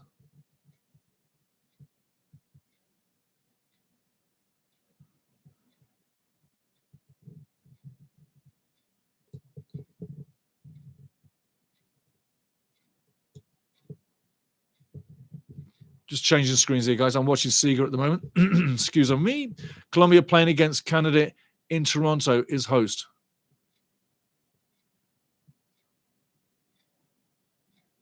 Yarabamba. Colombia playing against Canada in Toronto is host. They're playing in New Jersey. Excuse me. And Steve, the Canadians won. Yee, come on, Canada. Well, hey, there you go. There you go. It's not all bad. It's not all bad. Excuse me.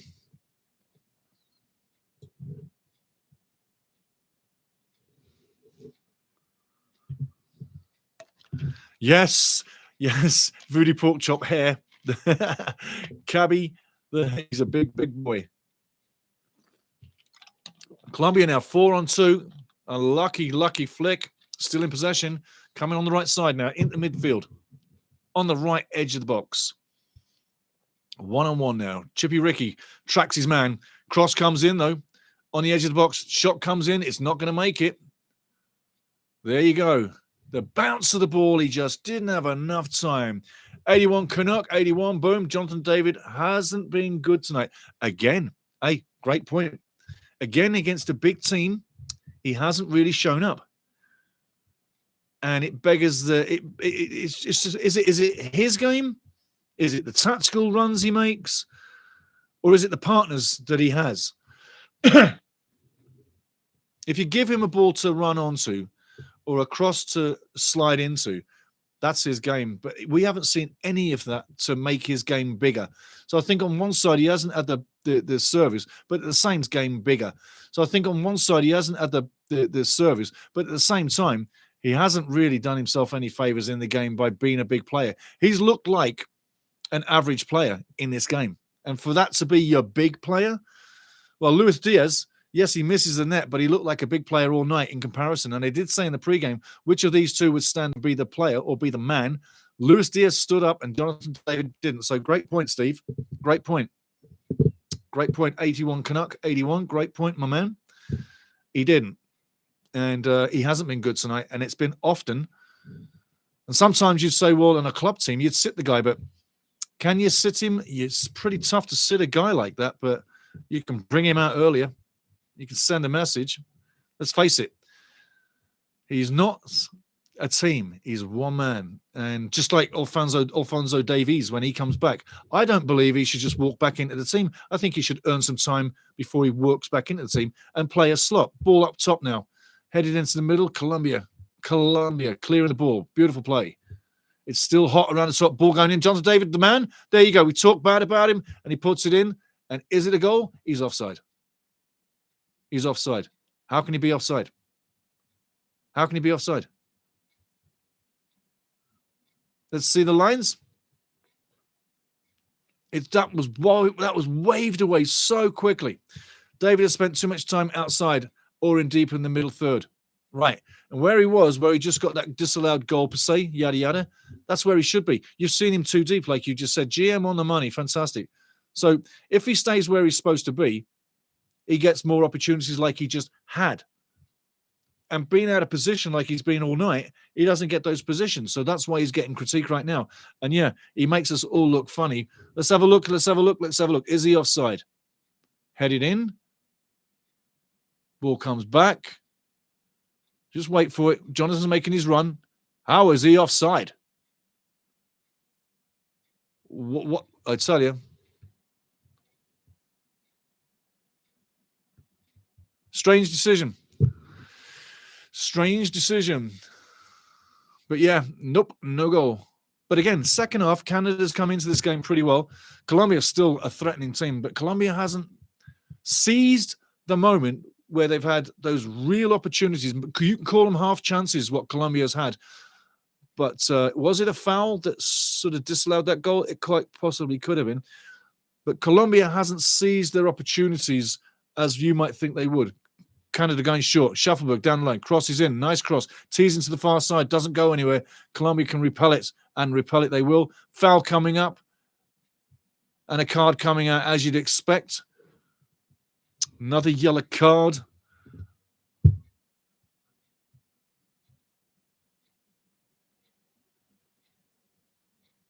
And Portilla is down pretty hard. Let's see that on the replay.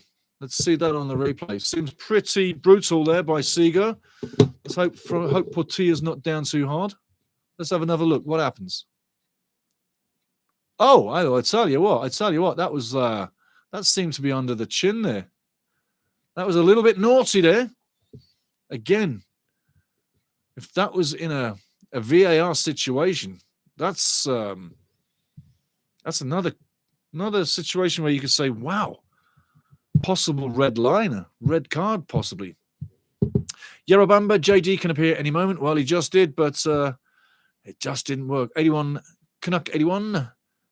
Looks like Shuffleberg was just offside. Oh, yes. Possibly. Or was it that foul, the heading duel that caused them? Richard Rios is coming out. He's run his race, man, oh man. Kicked in the head a couple of times. Studded, cleated. Ricky Raya did a number on him. Richard Rios was waiting to see the red card embellished from the referee on Richie Laray. It never came. And for the rest of the game, Rios played a top game, but did he take some physical abuse? I tell you. Tough guy. Tough guy. Tough guy. Lerma's won for an interest sakes with Crystal Palace this season. You've seen it there on your boards. Scores some cracking goals, and the overlap play that he can bring as well, deadly. He's got great pace, great ball skill. He's tenacious, and he'll get in your face as well. He'll get in your face. You mess around with him, he'll get in your face. But yeah, great skill, great speed on the ball, reads the play well, loves to get forward. So he's a bit of a threat we've got to watch for the next 12 minutes plus, yeah? But this crowd needs something to get themselves off their feet. For as beautiful as this crowd looks, they need something to stand and cheer. Ball now with Montero out from the box, all the way up to halfway, over halfway, comes back into Colombian territory. Canada in possession, 3-on-1 right, moving forward. Takes a pass inside, going wide. Nothing doing. Kone doesn't deliver the pass. Many times Kone gets into those situations and it's just that slight failure on the pass. And possibly you could say Jaden Nelson could have come in to replace Kone on at least 70, and Kone would be quite okay with that. Estaquino moves inside with the ball. Ball going all the way to nobody. The invisible man now picks up the ball, and it's in Canadian possession just outside their box. Coming on inside, playing himself into trouble. Comes all the way to the other side. Cornelius with the ball safely to the left side. Shuffleboot takes it. Looks. Comes inside. Easy to Cornelius. And a throw-in coming up to Canada. Game's getting a little bit disjointed again, as it has been all night, but Canada has had some decent pressure this second half. Colombia still looking to get that elusive goal, and the referee still doing a top-notch job. Larea now with the ball. Decent game for Canada against good opposition. Just ask Mexico. Yeah, 4-0 Mexico. Yarabamba says it again, as it is. As it is. Canada 4-0 is what Mexico suffered against Colombia. Shufflebook now down the line. Can he go somewhere? He's overrun it. Keeps it in play, though, brilliantly. 1 second, buddy. 1 second. Just a second. There you go. I can smell Mexi meat. Mexi meat is a hot meat. I like Mexican meat, so I can smell some up on the other level. It's cooking. I'm going to have some straight after this. Colombia now. Final 9 minutes in the game. On their own back line. It's a back four right now. Canada pressing, looking to get something. But again, it's had the look of a 0-0 battle of attrition all night long. It's been true to that so far. We've only got a few minutes for that to go wrong, just like critiquing JD. And then he goes and gets a goal, which is disallowed per se. But Canada looking to go forward. Free kick coming up. And on the yellow cards so far tonight, I'm going to refresh just to make sure I've got this right. But the non-biased official tonight, the guy in blue, has awarded Canada 3 yellow cards and Colombia none. There you go. I will take the piss out of the referee as I feel fit. And that was it. Kone now with the ball. Chaunier's coming on. It's a bit late, but Chaunier's coming on. Miaro Bielo's there. I don't know why he's even near the national team. How many coaches do we need at a national level? Paul Stalteri's there as well. Great guy, Stalteri. Great guy. Did a number at Tottenham Hotspur and Werder Bremen for many years. And for the national team as well. Colombia now in the inside. Looking to go forward. Just inside. Goes out for a throw. In Colombian territory. Colombia throw in their own half. Just inside the halfway line.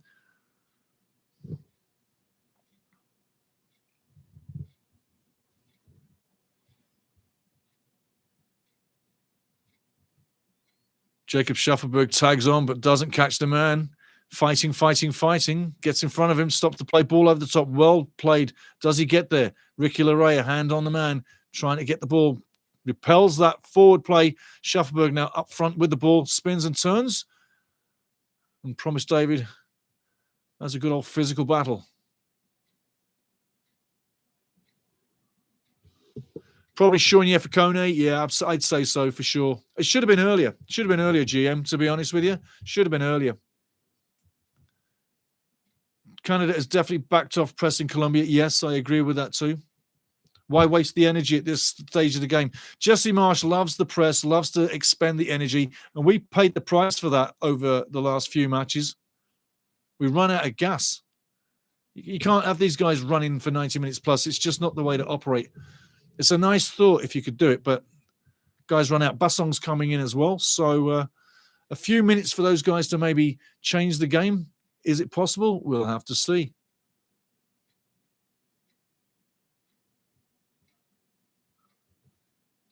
Nice save. Nice save by Montero on that, what you're watching from Tejon back earlier in the game, but it really didn't trouble.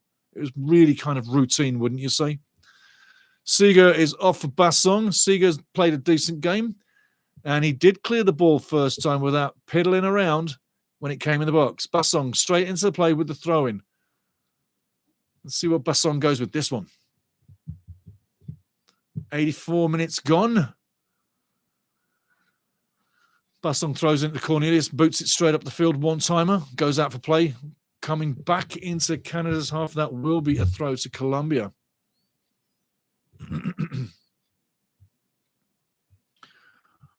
Roman with the ball down the line.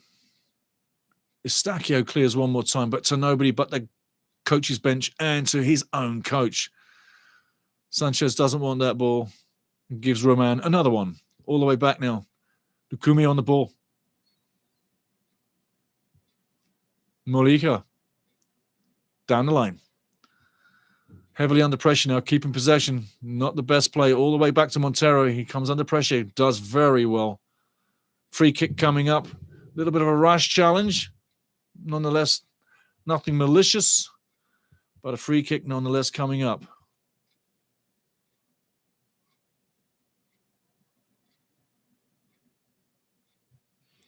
If you play that kind of play on Mojica, he's going to go down. He knows to take the fall exactly at the right time to win the foul. Ball now. Left side of the field, right side of the field. I tell you what, Roman nearly gets there in the camera. I'm talking. Throwing. Deep in the half. Final minutes coming down. Is anybody going to get something? Colombia looking very active. Canada win the ball. Shuffleberg on there. It's absolute mayhem. There's so many people in such a small space that everybody's coughing up the ball at every turn. No one's keeping possession. So when you look at the possession stats after, ask yourself, how the hell are the possession stats that good when the game has been like this for nearly 90 minutes? Just saying. Mate, it beggars to think, doesn't it? Ball to the left side. Is it going to get the cross in? Great defending one more time by Canada. Really, really top defending match tonight for Canada. They've stood up defensively, as have Colombia. But the bigger team is Colombia. 26 battling 13. Remember, Colombia's 13 in the world. Canada 26. Canada's done very well. Ball over the top. Blocked one more time by Estachio. Canada's up their game in the second half, but it doesn't mean you're going to get anything out of it yet. Colombia buzzing like bees around. Colombia buzzing like bees. In the box it comes. Is it wide? One more time it gets repelled. I tell you, great defending one more time. But Colombia buzzing around the Canadian box like frenzied bees. They're looking for something, a way in. Eventually they're going to pick that lock. Look at a beautiful, intricate play. Cross coming in. Man open. I tell you. Hand in head. Hands in head. Another great worked chance. Doesn't go in. And there's the Colombian poncho. They'll keep you warm. But take a look at this one. Beautiful, intricate play. Execute the cross perfectly. The header comes in. And I tell you what, that is not far off the target. Let's have another look close in. I tell you, that's so close. It's criminal. On the face of it, Colombia's had the big chances, and on the night, had they executed in front of net, I'm sure we're looking at a 2-0 victory for Colombia right now. Canada, minutes to go. Can they steal, and can they get a draw? On the edge of the Colombian box now. No free kick coming up. The game's live. Everybody stopped waiting for the free kick, but no free kick. Colombia in possession on the edge of the box now. Passing away quite calmly. Ball going long up to halfway. Nicely chested down. In possession, Colombia tic-tac-toeing, moving the ball very well. Goes out of play, keeps it in play, out of play. Canada throw. Into the chat. Joe. How you doing, Joe? Joe 8. Maples have to hold on now for the draw. Figure out some offensive prowl in November. Yes. Yes, absolutely. This will be a great result as a draw. There's no doubt about it. No doubt about it. And had Seager not made that mistake in the last game, we'd be looking at 2 draws in this window, which gives us about 10 points. Anyway, minutes to go. 2 minutes of regular time, and whatever added time comes our way. Colombia down the left side now, looking to make it happen. It looks like he's going to keep it in. He does. But again, how will you look at the possession and the accuracy, pass accuracy after this match? Because it's been so in and out. It's been so frantic. No time on the ball. Everybody has literally had a hot potato all night long. Normally, it calms down, but this ball never calmed down. It's been a hot spud, a hot potato for nearly 90 minutes. I love potatoes, but not hot for 90 minutes. Do you? Into the chat quickly. Colombia cycling the ball. Yarabamba looking at the stadium. Colombia is at home. Yes, they are. In how many Canadian cities Colombia will feel playing at home? That was my previous post.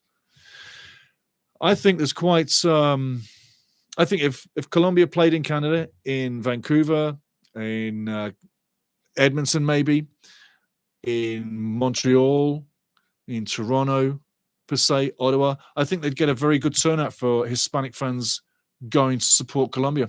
I think they would. 4 minutes added time. We've got 4 minutes added time. Colombia, 4 minutes added time. Canada on the break. Estaquino pushes it wide left. Ball inside the middle. Terrible touch by Jonathan David again. He's had the opportunities, but his first touch has been horrendous tonight. Ball going wide. Canada still buzzing around Colombia's box. Does the cross come in? Tries to get it in. Gets stripped in possession. Well defended one more time. But it's literally very frantic round there. Colombia moving in their own half, trying to break out. Coming now on the right side. Beautifully played. Should have been ahead of him. He wanted that ahead of him. Going for the give and go ball now into the middle. Tic-tac-toeing. Goes through. Wide open space. Shot coming in. That should be a penalty. Is it a penalty? No, it's not. Wow. I tell you what. He's not giving the penalty. And look at how that's not a penalty. I tell you what. Take another look. I would not have been shocked if he gives the penalty. But looking at it, it looks like a toe poker on the ball. Ricky Larrea saves the day. From a better angle, looks like Ricky saves the day. And he punches away. All good for Ricky. Well done, Ricky Larrea, saving the day. What difference an angle makes. Dane St. Clair now. 2 minutes 30 to go. Glorious chance gone begging again, GM says. Absolutely correct. Absolutely correct. Absolutely correct. Colombia, the chances they've had tonight, they'll be kicking themselves that they haven't come away with a victory. It can still happen, but they'll be kicking themselves tonight that they haven't won this match. They've had the opportunities, more so than Canada. They're a very classy unit. And although people are auditioning for places on the Colombian national team right now, as they are on Colombia and Canada's teams, those guys haven't really got it done tonight. Who wins tonight? The defense, the goalkeepers. Neither goalkeeper really hasn't had much to do with. St. Clair, the same kind of thing. So the goalkeepers haven't really been tested too much. The defenses have been worked. Midfield, both have been working hard. And the forwards, again, close, but no coconut. And closer, Colombia on the night have been closer all through. A wayward pass again, well brought under play. Colombia now. Minute 30 to go. It looked like a 0-0 in the first half. It stayed true to the 0-0 throughout the second half. And it never looked like it was going to threaten to be anything but the 0-0. As far as I'm concerned, we are in the post-game right now, working through with minutes to go, guys. So welcome in. We're going to chat down the last couple of minutes. But this match has been a battle of attrition.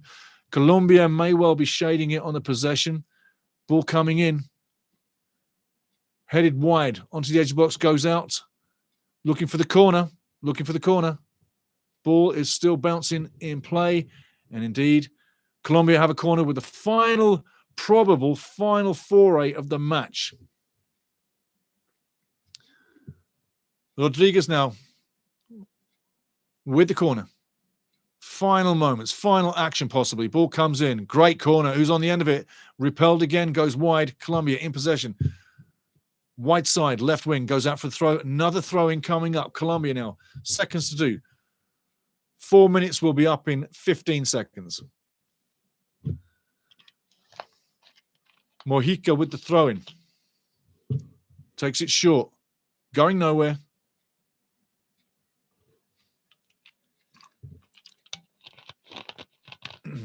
Match pretty much time is up. 94 minutes is done. GM says 2 glorious chances gone a begging. Absolutely. And the whole complexion of the match. There we go. We're done diddled. We're in the pregame, like I said. We'll be here for 15 minutes, then we'll be shutting it down. But I tell you, 0-0 on the night. Jesse Marsh can be happy with the result, yeah. Lorenzo probably not too happy with the draw, considering they had all the play. They did have the best chances on the match throughout, the closest chances on goal, and the chance of the match was obviously Luis Diaz when he was one-on-one late in the second half, one-on-one with Dane St. Clair in net for Canada. St. Clair does the angles perfectly, and Diaz's shot goes wide of the post. Unbelievably anxious moment for Diaz. He couldn't believe it, so angry with himself. He was still chuntering moments later when he was on the bench, and minutes later he was still chuntering, and at the end of the game he was still chuntering that he didn't get that goal or the ball in the back of the net. Did anybody deserve to win this game tonight? I think on a reflection of play, you would possibly say Colombia did deserve to win it. But just like the Valderrama fans in the crowd, they had a great time watching this team. It was not what you would say the normal place for either team to meet each other, but that's twice now on the same day, October 14, that these teams have met. It's the first time that Canada has drawn with Colombia. The other 3 matches was a 3-0 win back in 1988 for Colombia.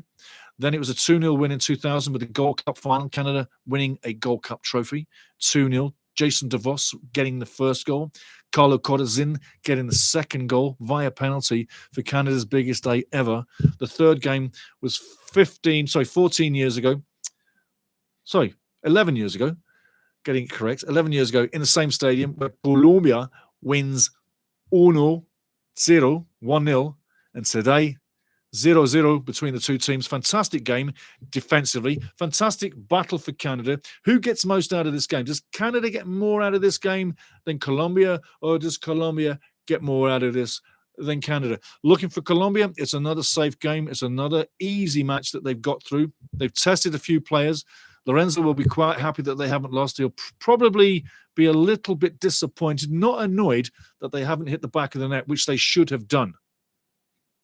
Like I said, on the reflection of play, Colombia should have won this match. 1-0, maybe 2-0, because you saw it, I saw it. The chances were there for everybody to see, and they didn't hit the net. It's the quality that failed on the end of the final move. The moves sometimes for Colombia were very intricate, as they were for Canada, but it's a final pass. Kone for Canada was guilty a few times of getting that final pass way off.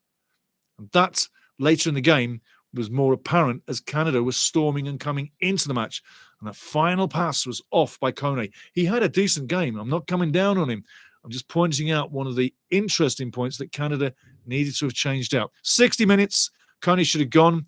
Nelson should have come in. Fresher legs, better zipping passing. Kone did his job. He's a 90-minute player for sure. But when he plays 60, you're exchanging that for someone who's now faster, got more gas in the tank, and is coming in with zipping passes. And Jaden Nelson, for me, exciting player to watch. He can go left ways, right ways, both feet. Great passing, sees the game, reads everything very well, but an addition that would impact the match. Kone was slowly burning out, just like you saw with Ali Ahmed. He burned out slowly in the second half and got changed out. Kone should have gone at the same time. Back into the chat for a couple of chats here. Voodoo Pork Shop, Biello Old Boys Club. Absolutely, absolutely, absolutely. Joe A. Maples have to hold on now for the draw. Figure out some offensive prowl in November. It was a great moment when you said that because you're absolutely bloody right. Colombia is at home. How many Canadian cities? We answered that one. Sorry. GM, 2 glorious chances. You betcha. J.A. Clark. St. Clair did good for his case tonight. A couple of key saves. You know, when you keep a clean sheet, it's about the team defense, but it's also, it always comes back to the goalkeeper because no matter what we say about team defense, we always look at the goalkeeper for shutouts or clean sheets. And them are the guys that really earn it, yeah? He was safe. His collection rate was pretty decent. His hands were good. His positional sense was absolutely on the money. Otherwise, Diaz gets that goal, yeah? So again, yeah, I totally agree. St. Clair did a good job for his case tonight. Maxime's going to be hard to get past in net for Canada, yeah? Maxime Croupeau. But if you look out through history, we've always had decent goalkeeping. Always had decent goalkeeping. You know, you can go all the way back to, say, Pat Onstad, Lars Hirschfeld, yeah? Craig Forrest. I mean, Kenny Stamatopoulos was another one that was active in the mix for a little while too, yeah? We've had decent goalkeepers in Canada for a long time, and it doesn't seem that that's going to end because both Dane St. Clair and Maxime Croupeau are good enough to be number ones for our cases because they always play a decent match. So, yeah, I think that there, I do say he did play a good game. Who is the man of the match, though, for tonight's match? It's a bit of a tickler. I need someone to tell me who you think your man of the match is tonight.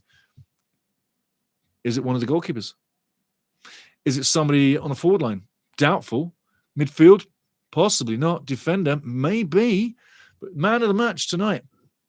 I'll give you mine in 5 minutes. We've got 7 minutes left on this post-game, guys. If you've got something to add, drop it in here. Remember, like, subscribe, drop some love on this channel. We are not monetized. I do not take money.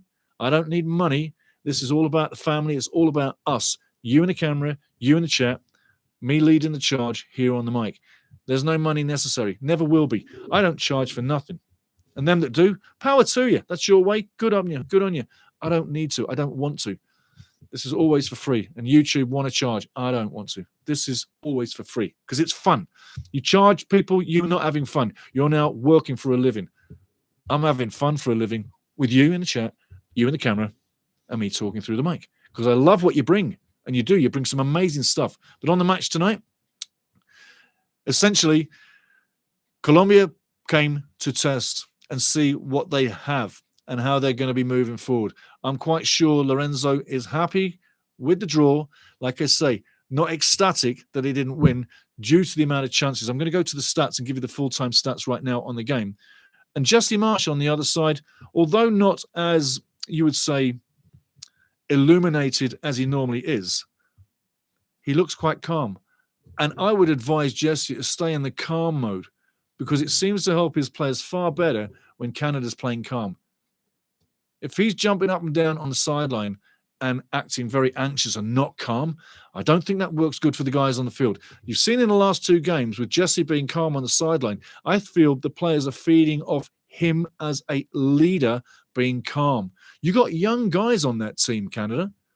It doesn't take much to rile young guys. It takes a coach to keep everybody in unison and keep everybody on the game plan. But above all, it takes the coach as well to look after the players. Yeah, remember Kone's come through some trials and tribulations, and Jesse was there for him. That kind of thing. Yeah, that kind of thing. I'm going to go in the stats here, and I've been coming back in the chat in a second, guys. Total match stats on the night 0-0. Obviously, Colombia and Canada from Harrison, New Jersey, USA, and stats all the way down the line for Team Colombia. Los Cafeteros. Shots 6 on target. 1. 60% possession, 502 passes, 85% possession, 85% accuracy. Accuracy. In a battle of attrition like that, 85% accuracy. That is amazing. 20 fouls, so they're well and truly in the Dirty Bastards Club. How many yellow cards from 20 fouls? Ask yourself a question. How many yellow cards from 20 fouls? Zero. None. And the only thing other to report for Team Colombia is 2 corners. Now, for Canada, different story. You're going to laugh here. I'm going to make Colombian fans laugh too. Different story for Colombia. You've heard it. For Canada, shots 4 on target. Oh, no, 1. So the same as Colombia. 1 shot. So 2 shots for 90 minutes plus from both teams on target. Possession, 39%. You'd expect that. Passes, 331. Pass accuracy, 76%. Fouls, Dirty Bastards Club, 18. So, Colombia 20, Canada 18 fouls. A fair measure of fouls. Yellow cards, and I say Dirty Bastards in a loving, fun way, so just know that. Yellow cards, 3 yellow cards for Canada. No red cards, thankfully. Ricky Larrea dodged a bullet. Offsides, 1 and corners, 2. At the end of the match, hey, it is what it is. We had some fun with it. It wasn't exactly match of the universe, match of the day. It is what it is. We had some fun with it. It wasn't exactly match of the universe, match of the day. It wasn't going to be the most electrifying match once we got going because there wasn't enough space and both teams were literally playing the same game. The quality was missing on the final third, especially from Colombia tonight. A little bit more Colombian quality would have won this game. Canada did very well and came into the match, like I say, in the second half more so and really looked respectable in the second half. First half, they were adjusting, trying to stay in the game, building the game, but more so stay in the game as Colombia were pressing and missing shots and not connecting. And would they regret it? Eventually, they would regret it as far as not winning the match, but as not drawing the match is not really like a loss, is it? But for them, the draw will feel like a loss. But for Canada, the draw will feel like a win because they've come up against one of the big units in world football. Colombia, 13 in the world. Not a little team, but a big team. And Canada played pretty decent, fared well, had to play the counter-attack all the way through the second half. But you have to say, as long as they stayed in the game and were unscored on, they had a chance to steal. That's the kind of permutation when the World Cup comes along, when Canada plays against one of those big World Cup juggernauts. If by chance we get out of the group and if by chance we move into the round of 16, I'm not jinxing anything, but if by chance we are in a game like this one against a big juggernaut in international world football, we just gave ourselves a vision of what it's going to be like and the game you're going to have to play and the result you might have to run with. Because this kind of match, playing the way we did against Colombia tonight, Canada stayed in that match all the way through.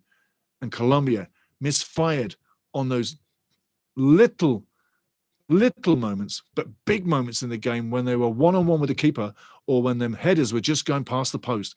It's only fractional failure on the connection that kept Canada in the game. But in saying that, as long as Canada stayed unscored on, and 0-0 was on the board, and coming into the game the way they did in the second half, the chances were that they were going to steal the match 1-0. That's going to be a tester and a learning curve for us for the World Cup. And that's why I say this match tonight was a brilliant game to have played when you're thinking how to play out a match within the World Cup against a big unit like Colombia. We did that tonight. We did that with bag loads. And let's face it, Colombia played a decent match. Nobody failed. Nobody played a rotten match here tonight. Everybody played up to the level, but you had 2 teams playing at their max, and Lady Luck was on our side more so than Colombia. Back into the chat. We've got a couple of minutes left, guys. I hope you've enjoyed it tonight, and I really do hope you've enjoyed it. I hope you sign up. And if you want to get into Wrexham games, we do Wrexham on here every game. The next watch-along coming up is Stoke City versus Wrexham from the Championship. That's going to be an absolute monstrous game. There's a lot riding on it. And chat into the chat. D Jackson, big up to you, bro. Up to you. Joining a bit late. How did Canada look overall? Overall, I tell you what, they can hold their heads up high. I think we can be very proud of the situation after this match. First off, we were literally getting shaded possession-wise from Colombia. You'd expect it. They had more of the ball, more of the play, and rightfully could have been a 1 goal up at half-time. No more than that. But we stayed in it. And defensively, team game, chemistry, we look good. And chemistry-wise, Jesse Marsch was calm. And that's another good thing. If he's calm, it helps the team. First half. Second half, Canada come into it a lot more, owning the ball, good possession play, more physical play, maybe too much physical play at times, but best of the half, I would say, was between maybe the 50th minute to maybe the 80th minute. Canada really came into a good session of play, dominated the ball, and pushed Colombia back a little bit and kept them in their own half. So the way we finished off the second half, I think, is the way to play in their half, in anybody's half, because that's your best defense. But reflectively, I think we can hold our heads up high. We did very well. And coming out of this game, we held our own. We didn't look bad. Everybody played their role. Everybody can walk tall after this. The fans can walk tall after this as well. Both sets. But Canada looked good, putting it that way. And moving to the next set of games, Ecuador, Venezuela, I have no reason to worry about that. I think we've got something to look forward to. But this was the big test. Colombia was the big test in this window. Australia, we lose to. Probably shouldn't have done, but we know why we did with the Seagull mistake. But this was the big test out of these two windows, how we'd fare against Colombia. This will only serve to give confidence to everybody in the Canadian setup. Everybody will literally buzz all week for that result. Because if you go and play Colombia and you don't lose, you can be well happy. And Colombian fans right now, all the way in Bogota, I thank you all for joining in. Thank you all for joining in. Much love, really much love, and big respect. Love your country. Love everything about it. Love the football. All the superstars, the Rene Higuitas, yeah, Valderramas, all the rest of them, yeah, and some others I could name. But I tell you, it's always fun to play Colombia. I hope we play you quicker than 11 years the next time. And I hope you play you again on my birthday, because it's a great present. And adding this, coming into this game just as we finish, I thought possibly we were going to lose 2-0, leveling with you guys. And I said that on the pregame. I thought this game sets up that Colombia should win 2-0. A good result would be a 1-1. Well, we've got a good result, but it's a 0-0. And we haven't lost. So thank you, Colombia. Thank you, everybody in the chat. Thank you there right now. Thank you, the microphone. Thank you, Canada, for having me a great birthday present and seeing Canada draw Colombia, because that is absolutely massive.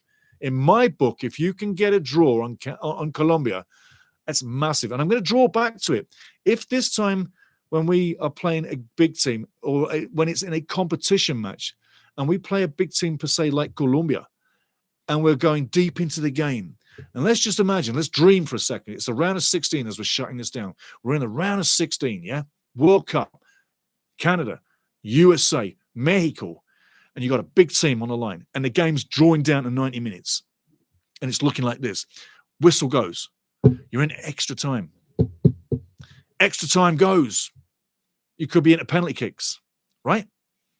But the longer you stay level, the more the pressure lines up on the big team.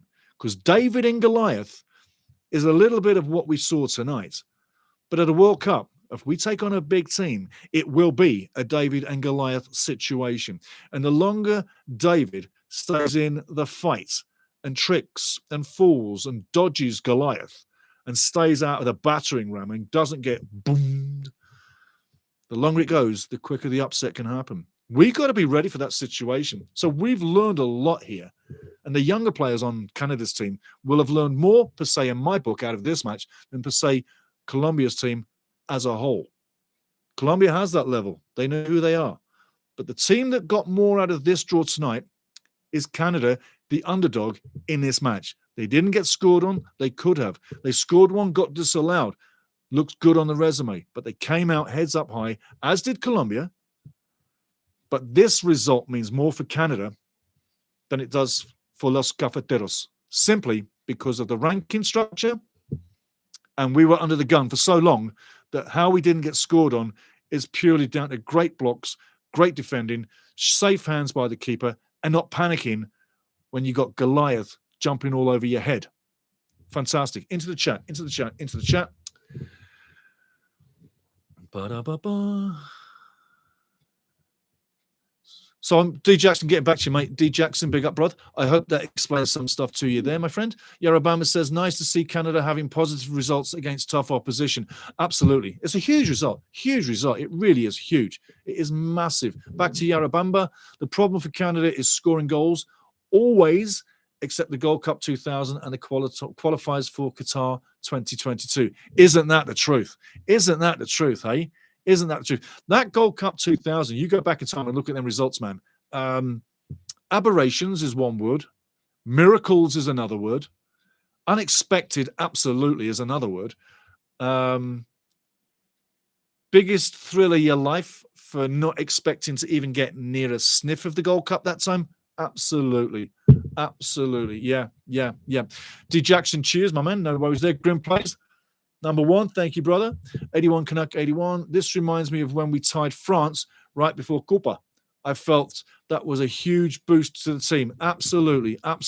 Hey, who doesn't like a bit of confidence? Who doesn't want the self-esteem feeling a little bit better? Hey, we might all think we're rock hard and don't need that tap on the shoulder or the little hug. But some of us need to get our asses kicked. Some need a scream, and some need that tap on the shoulder, like Kone. It's okay, son. You'll be okay. I'll put you out next game. Don't worry. I'm going to sub you out right now. All right. No worries.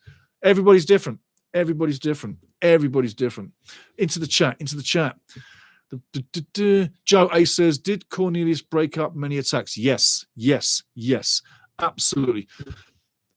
I would say, but Derek Cornelius, who, by the way, is at Rangers right now, I would say he has been one of the most effective. Moise Bombito's different level, for sure. But I would say Derek Cornelius has been one of the most consistent central defenders we've had, I would say, over the last 4 to 5 years at least. 4 or 5 years ago, he wasn't a pick. He was an add-on. He was a guy that you'd bring into the game later on to shore out the game. Say he's a starter now. And I'm always impressed with his interceptions. And I think that's what you're trying to allude to, Joe A., is his interceptions, his tackles, his headings, the way he clears the box, the way he clears the danger, the way he reads everything. And he's no fuss attitude, and he's tough as concrete. He will kick the crap out of anybody. He's tough as concrete. And it's surprising when you look at him, but he's so tough. But he has been one of our best defenders, I would say, like I say, last 5 years. And for me, he's an automatic pick for Central. Moyes and him together, I feel so confident, so comfortable. So defenders, hey, when everybody's fit and running, we've got a good selection to pick from. But yeah, Derek, great point. He did great. And I'm a big fan of Derek's. I'm a big fan of a lot of the guys, but Derek always does good. Definitely. 81 Canucks, yeah, reminds me of when we tied France. It really does. Kilo says, happy birthday. Thank you, Kilo, my man. Thank you very much. Stack was fantastic. He was my man of the match. You know. Stevie's in there, isn't he, eh? From the midfielder guys he was leading, he did a lot of breaks. He did a lot of interceptions. He did a lot of the slavery work where he was literally running his ass off to fill in them blocks and stop passes coming through. And for a guy who's like captaining the team, he did a double job. Yeah. Sometimes you give the guy the armband, their game suffers. Yeah. But he was on par tonight. Yeah. No goal scored. Dane didn't really have stupid, crazy saves to make. He had a nice performance. He was busy in moments for sure. Defense was busy in moments with blocks. Stevie was definitely busy. Derek was a mountain in defense. There's a couple guys, but yeah, he's in there. Stevie Eustachio. Yeah, he was in there. Definitely in there. Yeah. Guys, I'm going to say this much. I'm going to go to the next read. GM. At least we are not talking about wrong tactics or improper subs.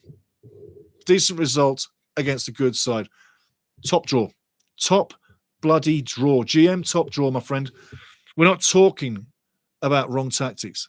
Beautiful. And we're not talking about improper subs. Again, that's great. 2 last matches, Jesse's pretty much got it right. Yeah, he's got it right last matches. Remember, we're not throwing people forward every wave in the press. The press has been selective. He's triggering that press from the sideline. I guarantee you. He's giving them orders, when to back off and when to start pressing. And it's all on his clock because it's not all match long. And that doesn't suck the legs, yeah? Everybody's got energy to keep through the game. The press going nowhere all the time. You're not going to win the ball all the time. But one thing you are going to do is you're going to get that energy level down quicker. And that kills you late in the games. Tonight, we measured up. We closed this match out very well. No one looked tired out. Everybody was willing to get on the ball or do the necessary slave work and get hurt. Put your foot in where it hurts. But we survived very well. It was a comprehensive defensive closure to this match. And that's another thing Canada can take out of this and feel really good about. I'm not going to lobe at everything we did tonight, but when you play a big team like Colombia and no one scored on you and you didn't score, you have to drag out the positives that really are sticking out. There's so many positives for this team tonight going into this game. What's going to happen? How's it going to look? Coming out of this match, mammoth task achieved perfectly. Nothing went wrong. And when we were under pressure, everybody was in place. Even that one-on-one, Luis Diaz and Dane St. Clair, where it trickled agonizingly past the post. And Luis Diaz is still talking about it, chuntering about it after the match. That's what you got to feel good about. And he's a top player too. Into the stat as we carry on. Kilo says he broke up a lot of play. He made good passes, which was a rarity for a lot of our players tonight. Very well said. Very well said. Mr. Derry, how you doing, bruv? Nice to see you. Biased referees. Oh, you think? Oh, my life. I tell you what, I had to behave. I had to behave and keep my mouth good. Not come down on the referee. I wouldn't even talk about him too much during the match because I was so pissed at him. But yeah, Mr. Darren, you're absolutely right, bro. Absolutely right, on the money. Biased referees. We seem to get them. We've had them for 30-odd years, but let's face it, when we got to a World Cup, hey, it was on the goals we scored. Going to this World Cup, it's on hosting. So big picture, we look good, but referees in the World Cup don't act like this guy. No. And the carding situation tonight and the biasness, hey, it was there to see. It was there to see. But yeah, biased referees, you're on the money, brother. On the money, absolutely. Kilo says, but Marsh was slow with some of the subs, which happens a lot and is a little concerning. Later substitutions, you know, you did hear me say that 60 minutes was when I want to see him in, and you did too. And I said latest 75 minutes. So going from that, yeah, absolutely. Is it to spoil the flow of the game? Is it to kill the play? Well, just know this. Every substitution is 30 seconds added to the clock. If I'm writing a game out, I'm going with what I got, so less time gets tacked on. Just saying. Just saying. If you're going to make a substitute just to give someone time and give them a cap, I can understand that. Everybody wants to represent the nation, yeah? But when you do it, it's got to be at the right time. Has to be at the right time, no? So, yes, concerning that they come late, it's got to be on a 60-minute. 55 to 60 minute, that's fine enough. You've had 60 minutes on the field. If you haven't made a difference in 60 minutes as a forward, if you haven't changed the game in 60 in midfield, whether that's two-way play, forward or rearwards, defending or going on the attack, and if you haven't played your match and defended in 60 minutes, then you've got to be changed out. Someone's going to come in and make the picture better. More energy, higher levels, a different way of thinking, and someone that can read the play possibly quicker. There's a couple of guys that are guilty for sitting on the ball. Normally, tonight, you saw that ball zip a lot quicker, and nobody was messing around with the ball in the box, in our box. No, it was jettisoned amazingly